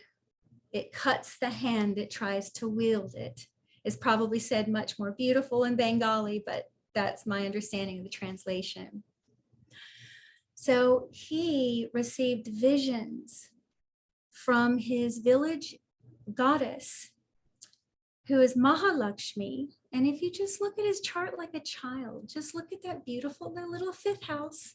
Just look who's in his 5th house. Just look, you know, he received, you know, visions from Mahalakshmi and Narasimha, because this specific village, there's a lot of stories around Narasimha, Hanumanji, and Lakshmi.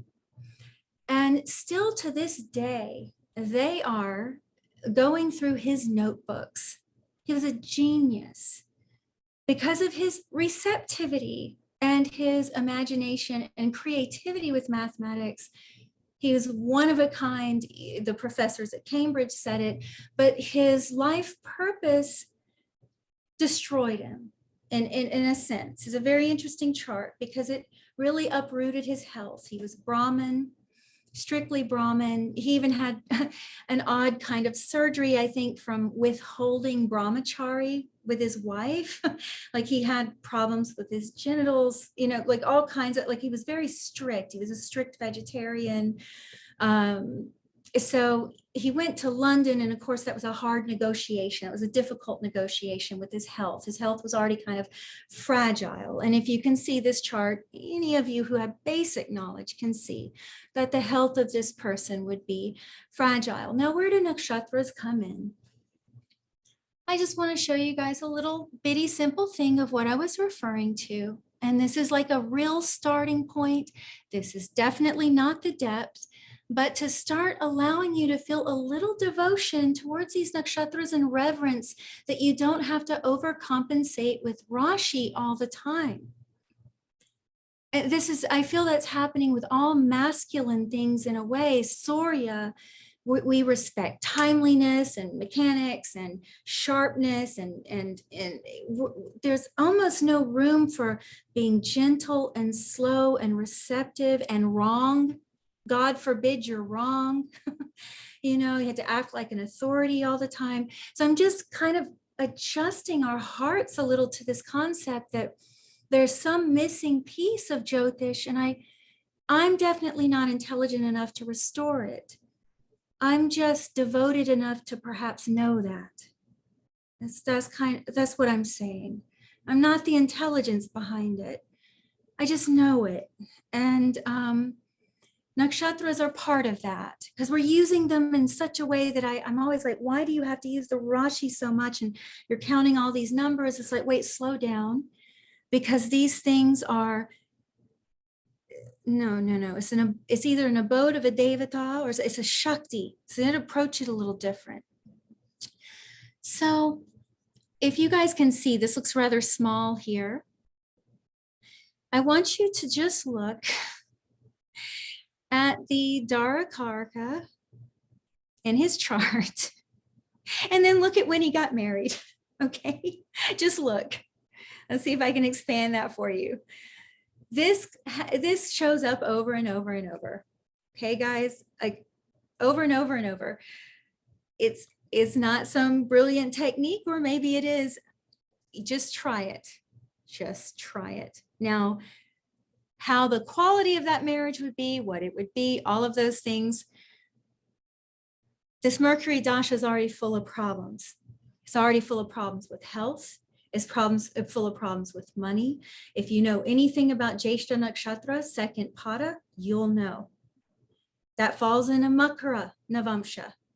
Now, once again, you will not need a Navamsha in front of you. So that Mercury is in a Makara Navamsha. Okay. And, this is a rather difficult dasha for him, but classic, the move west to London. And even if we, not even west, just move to London, to a foreign land, look at 12th from the Dashapati. He moves to London right when he's Ketu Dasha, 12th. 12th from Dashapati. I mean, so many of these things, it's in so many charts that, and it's so simplistic that if we don't start investigating it, we're missing out on something of the beauty of nakshatras. And there's a reason why they're assigned, the nakshatras are assigned a temporary lord for the time period, a temporary husband, because that one's going to be performing that work. Now, another unique thing about this Ketu is that sun is in a Ketu nakshatra. So it has to give, that Ketu triggers the sun to give.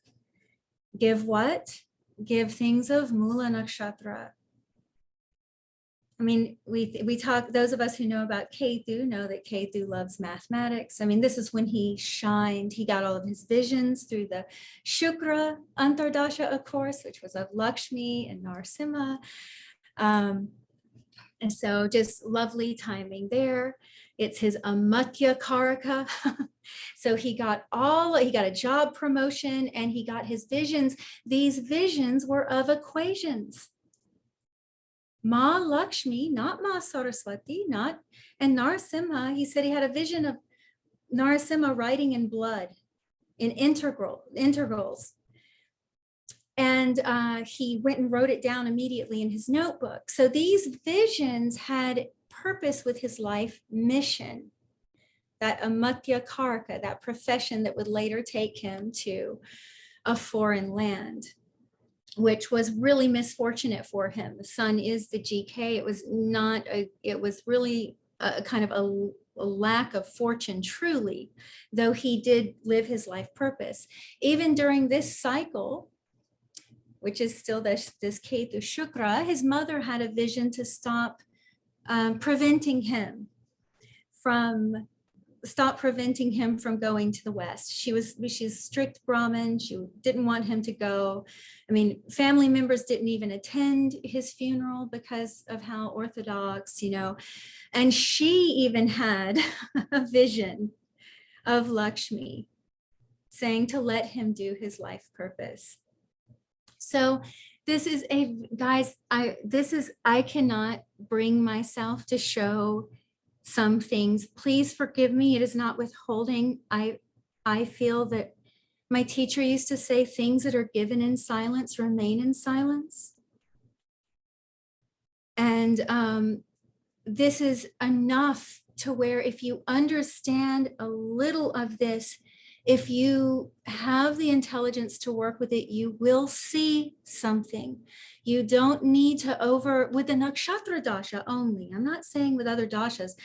Some of the Rashi Dasha techniques have blown my mind. I really, I almost feel overwhelmed with the tradition because of how profound. So please, I'm not discounting Rashis at all. I even would still use bhavas, but I used to read off of a nakshatra wheel by itself. And that's how I knew. I would go in blind. I wouldn't know anything about the person, and I would read off of nakshatra wheel itself. I would use bhavas admittedly, because directions, 10th, 4th, 1, 7, those very important places. So I would use above, below, setting and rising. Just like nature gives us these taras. So now the death in Shukra, I mentioned that the nakshatra dashas or nakshatras linked with Kartikeya are akala mrityu nakshatras. I want you to do homework and go through people that get assassinated. You are going to find, I'm going to give you, I guess I'll give you 4 nakshatras with this. It won't tell a lot. You'll have to do a lot more work to see how it works. But I want you to just see something. You have to look at transits at the time of death. You have to do your homework. Look at the Vimshottari Dasha. Question the year, guys. The old school astrologers, 360 is a very perfect number. Sun moves a degree a day. I sometimes wonder if science is ruining us because it's telling us something, but how much is it robbing? Old school astrologers used to make brilliant predictions with 360 days. It's a perfect number. Anyway, play with that. Play with that. Please, devote yourself. So early death, Vishaka, surprise. No, not a surprise. Vishaka, Kritika, Dhanishta. If Bharani is involved, it can make it more certain. I just want to say that. Vishaka, Kritika, Dhanishta. These 3. If Bharani is involved, be careful. If a person has more than one of these, just watch it. Just watch it. For those of you who rely heavily on Rashi, which I'm continuing to learn from you guys, and I don't want to open my mouth about it because I'm too ignorant. I know I am. Try looking at things from nakshatras for about 2 weeks. Look at Akala Mrityu. It's one of the ones that's very interesting. Mangal must be involved. He must be involved. He is the Lord Mangal. He's the Lord of this. So if you don't understand those nakshatras, and see there's nakshatras of dhana, of wealth, nakshatras of partnership, bhakti, the Falgunis. They're very interesting nakshatras. You see someone like Prabhupada has his Venus, I believe, in Uttara Falguni, full of devotion. Full of devotion. He is debilitated, but full of devotion. So there are these pairs and these groups, and they are definitely going to deliver that. Now, what the Devata is, whether it is remedial or not, I'm too ignorant. But I'll also just let you guys, take a screenshot of this. I won't go into this too much, but this is an alternate dasha with Surya in the Lagna. And here you have dashapatis changing, right? So here Guru commences it, right? Because Surya can't. He's the criteria of the dasha. He can't commence it. There seems to be some rule with that. And, Bruce Lee's almost entire success was through Guru. He's another early death. And we have the play of 2 of those nakshatras at work again. And they were triggered at the time of his death, just like with Srinivasa Ramanujan. It is not enough to make the prediction, so I don't feel wrong for sharing it. It's not enough. Someone would have to really devote some time to that, but it is enough for reverence. First of all, I choose a Kalamrityu here for us to understand the gravity of what we're doing. We're talking to people about their lives, big life decisions, their well-being, and what we say affects them. We can scare them so badly. So this topic actually has gravity, and it will take a mature person and a person very devoted to figure that out. But those are the nakshatras that deal with it. So this is one of these that you can see Jupiter would give the success. I would be tempted to ask you guys to turn the chart from the Dashapati and examine the chart and look at the life events. Now I do have Vimshottari over here as well.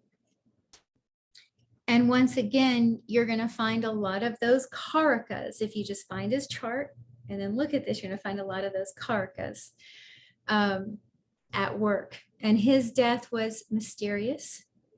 I mean, it was a stroke. It was, you know, it was swelling in the brain. But, you know, who knows? He had a lot of threats. It was a very strange scenario. And because he still has family living, I want to be respectful to that. So it's just an interesting chart to examine because the nakshatras here play a huge role in his life. As a matter of fact, when you're looking at a chart with a lot of big clusters, okay, I've heard a lot of people come to me and they're like, oh my God, I got this huge cluster. And I've been told, people look at it and they don't know what to do with it. I look at it and I don't see that because they have to all be in the same pada. They have to be really influencing each other in a different way for me to consider it in that way. Because the Navamsha, they're not going to stick together. They're not close enough. Now, when they're in the same pada, that means they're bound with the same tattva. And they're going to show up and they're going to have Brahma Trimurti, Vishnu Trimurti, or Shiva Trimurti activity that they're bound in with that tattva. And the Navamsha, the chart of fortune, is going to tell you that. So this big cluster, even his is interesting because none of them are in the same pada. None of them. So his Navamsha is completely different. You know, that Venus is in Sagittarius Navamsha. The moon is in Meena. You know, like if you just look here, then you've got the Budh is going to go into Aries Navamsha. You know, so they're actually very differently, they're influenced in a different way. Now these two are Agni, and Agni consumes. It's another thing. Agni consumes Jala. So he's got this Mercury here. This Mercury is a little strange in his chart. And Ramanujan also had Mercury Amakarka. It's a very interesting graha, to say the least. Mercury to me is fascinating. But it's in an Agni Tattva Navamsha in Vishaka. So it's, to me, I'm already paying attention to how much Mangal is happening in that Mercury. And so that Mercury was kind of instrumental there with some things that happened in his life that were very, very, very intense. And the Shukra has a hidden element of Agni, of course, too. And that's, you know, that's a carrier of Jala. So anyway, guys, I'm just, you know, you look at the Mangal, it's in that nice Makara Navamsha. So naturally martial artists, you know, all of that. So, but you can just go through and see through Nakshatra. And I use the Rashis in the Navamsha more from a Tattva level. And I've gotten really good results with that. I can't say I'm a huge fan of Ucha and Nicha. I love what Jaimini says that they, Ucha and Nicha, same thing. I don't know if he's just trying to confuse us, but I do find that when the graha is in the exact degree of the Ucha or Nicha, I do find. Okay, there's a reason. See, for me, it's the nakshatra. It is the nakshatra. It isn't, I don't find it the same when the graha's out of the nakshatra. You don't want Shukra trapped in architecture, chitra. You don't want the formless beauty of Jala trapped in the vanity of form, chitra. You want it released into the infinite, Revati, the formless. Like that. You don't want Surya, who consumes everything, in the sign of prana, Vayu. You don't want him consuming Vayu. Prana, you'll be dead. You want him in Ashwini. He's good there. Leave him there. You let him be the first one. He's singular. He likes it. Let him be first. Let Shani, who knows how to execute measurement, go into Vayu, prana. If Shani is in Vishaka or Chitra, in my experience, is not the same Ucha. It might be ignorant. But when you're using this for Nakshatra Dasha, I'm like the little mechanics here to keep boundaries, consider that there's something important with the function of the nakshatra alone, that it doesn't need perhaps other things to define it. Just like we use Rashi techniques, Rashi aspect, we're not looking at the Navamsha for that. It is a mechanic of using the Rashi aspect. Same thing a little bit with these degrees. I've always wondered, Brahaspati, he's the priest, Purohit. So he speaks the prayer, right? So he's Ucha in the Agni Tattva of Pushya. The priest keeps the fire. And then the prayer is heard by the ear of Vishnu directly across from Pushya. Vishnu is the ear. He's hearing the prayer directly across. Ashlesha, the star of attachment. Binding energy, winding and coiling, directly across from Dhanishta, the star of detachment. Shiva's Dhamru, his freedom. It all is there. They say book of life. And if you start looking, you'll see a lot just from doing this little tiny thing I'm suggesting. So, guys, I unless you have questions, I don't have any. Thank you, Eve, so much for your elaboration on using Nakshatra Lord in the Dasha. Such a powerful point that we've discussed, just you and I, about the need for a re-emphasis on Nakshatra and Jyotish and the emotional, empathic side of things. It's just so nice to receive your wisdom, and as always, to experience your deep integrity and authenticity. So thank you, Eve. For the other. May I say one thing too? Just quickly, I feel like the moon gets associated so much with emotion that I'd like to just gently say, Jaimini said, if the moon is involved in something, it will definitely happen. It's not just how we feel. So I think we make a little mistake with nakshatras that it's how we feel. And it is karma pala. It's actually going to happen. So I just want to say that because I'm noticing a lot in the language, and it's okay, but I think it's misleading all of us, including myself. I'll look at the moon and I'll be thinking this, of course, psychology and all of this. I mean, look at Shukra. Look at his avatar. Oops. Okay. I didn't want my big face. Can you see all of us? Yeah, it's a gallery.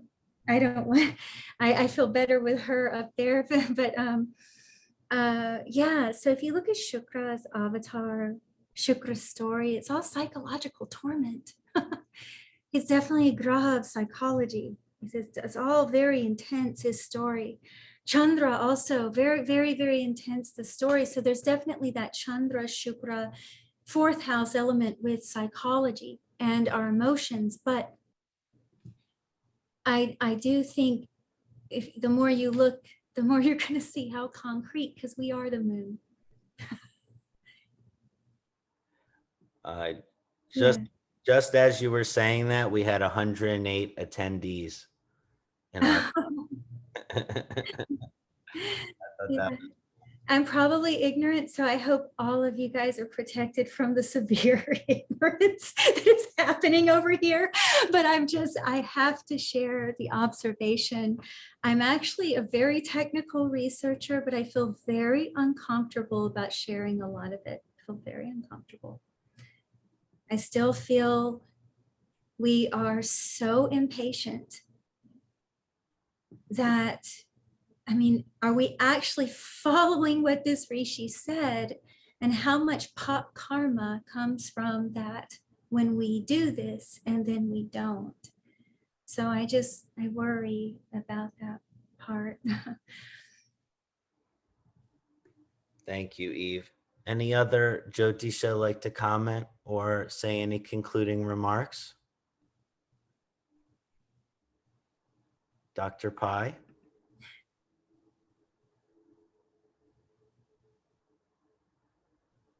Presentation and very insightful research.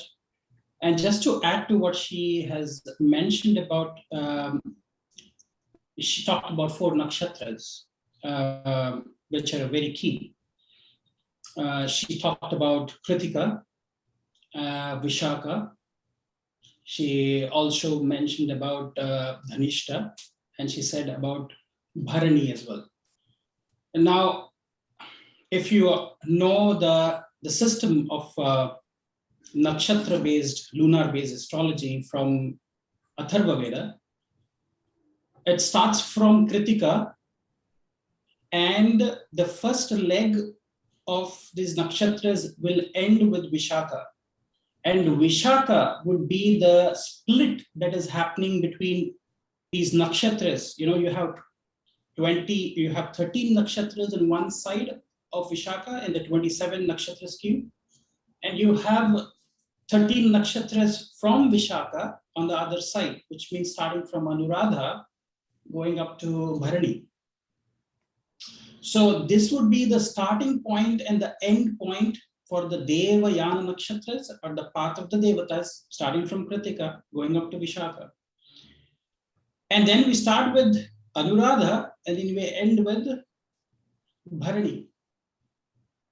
So Bharani and Kritika and Vishaka and Anuradha are like the beginning and start for 2 different systems. From Anuradha going to Bharani is called as Pitrayana nakshatras, which means it's the path of the ancestors, the Pitris. So I see these nakshatras playing a very pivotal role in our lives when we see that planets are coming into these nakshatras, as she mentioned. These are very, very key. And also what I've observed with, there is another pair that I would say, which is very, very key, which is Dhanishta and Shravishta.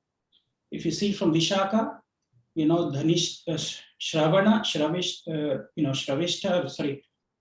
and Shravishta, which is Dhanishta, they become the Mitra and the Ati Mitra nakshatras from there. Well, Dhanishta, because why?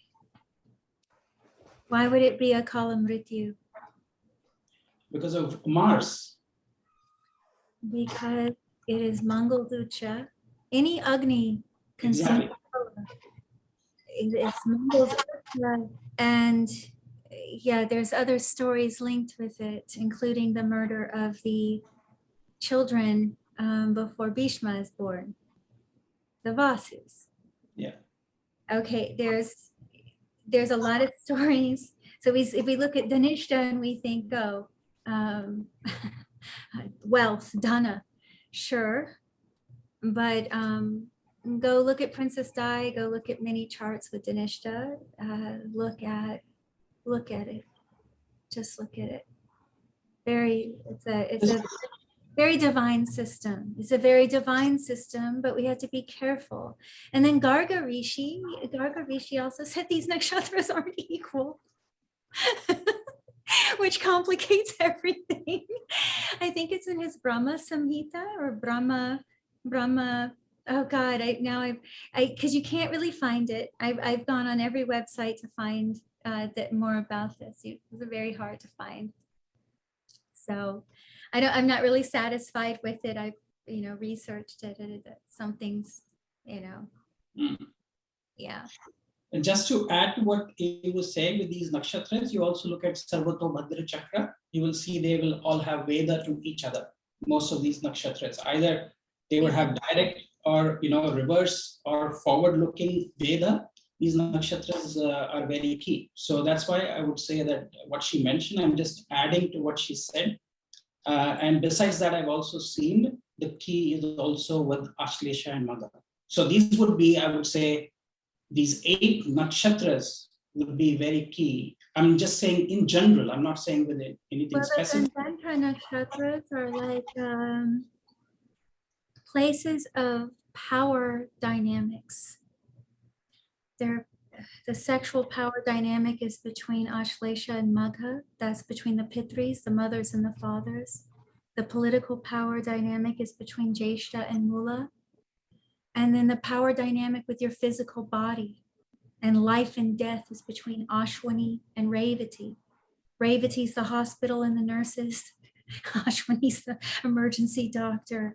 And if you don't believe me, once again, study charts, you'll see that the power dynamics in life happen in this Gandanta. And that's why humans notoriously don't do well with power.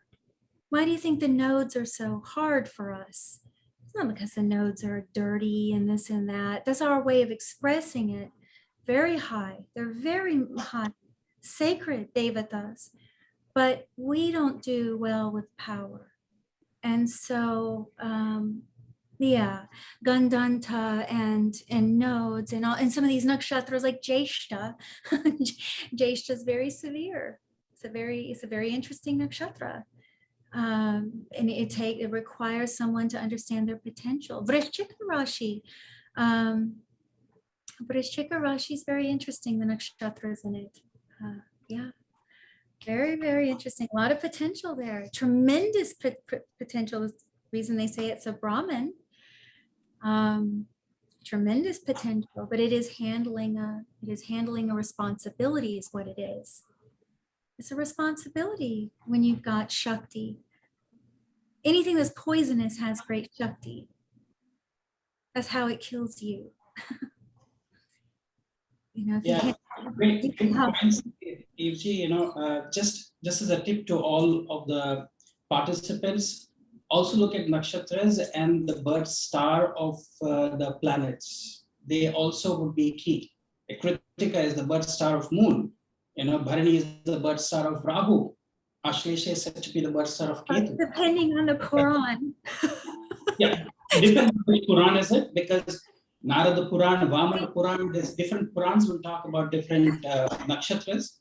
But I'll say, definitely look at those as well.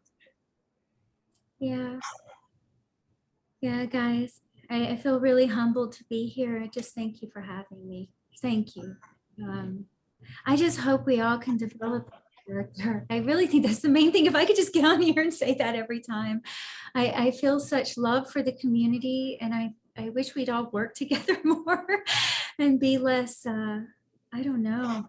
I just wish we wouldn't frighten people and gain some clarity by testing our clarity with each other, actually have some devotion towards this, not just, I don't know really what's happening in this world in general, so I should probably keep my mouth shut. but I feel grateful to be here. I feel grateful to even know the names of the grahas, okay? This is not modesty. I understand truly in my gut what it means to even know how to speak the names of the grahas in Sanskrit, how fortunate we are. So if I can even say their names properly, I'm lucky. So So thank you guys. Thank you guys. Thank you very much. Vinci. Thank you. I'd like to, was anyone else wanted to say anything? Good to be with you all. Good to be with you, Freedom. I'd like to give a special thanks to all of our panelists today, all of our attendees. If you're watching this on YouTube or Facebook or wherever, thank you for taking the time to learn and enjoy this beautiful ancient science with us. I'd like to give a special thanks to Sam Geppi, who is not currently here. Thank him for his presentation, Eve Mendoza, Visti Larsen, Freedom Cole, Dr. Arjun Pai. Just a couple things I wanted to mention about some upcoming events. So on March 5th on my channel, Dr. Frawley and I, Vamadeva, are doing a collaboration on the integration of Ayurveda and Jyotish. And then in the end of March, on March 27th, there's going to be a Nakshatra Summit with Pundit Sanjay Roth, Camilla Sutton, Sam, Ian, Eve, and more to come. So thank you all for joining. Have a blessed day. Have a good sleep if it's late where you are. Have a good dinner. Have a good breakfast if it's the morning. Hari Om Namah Shivaya. Om Namah Shivaya.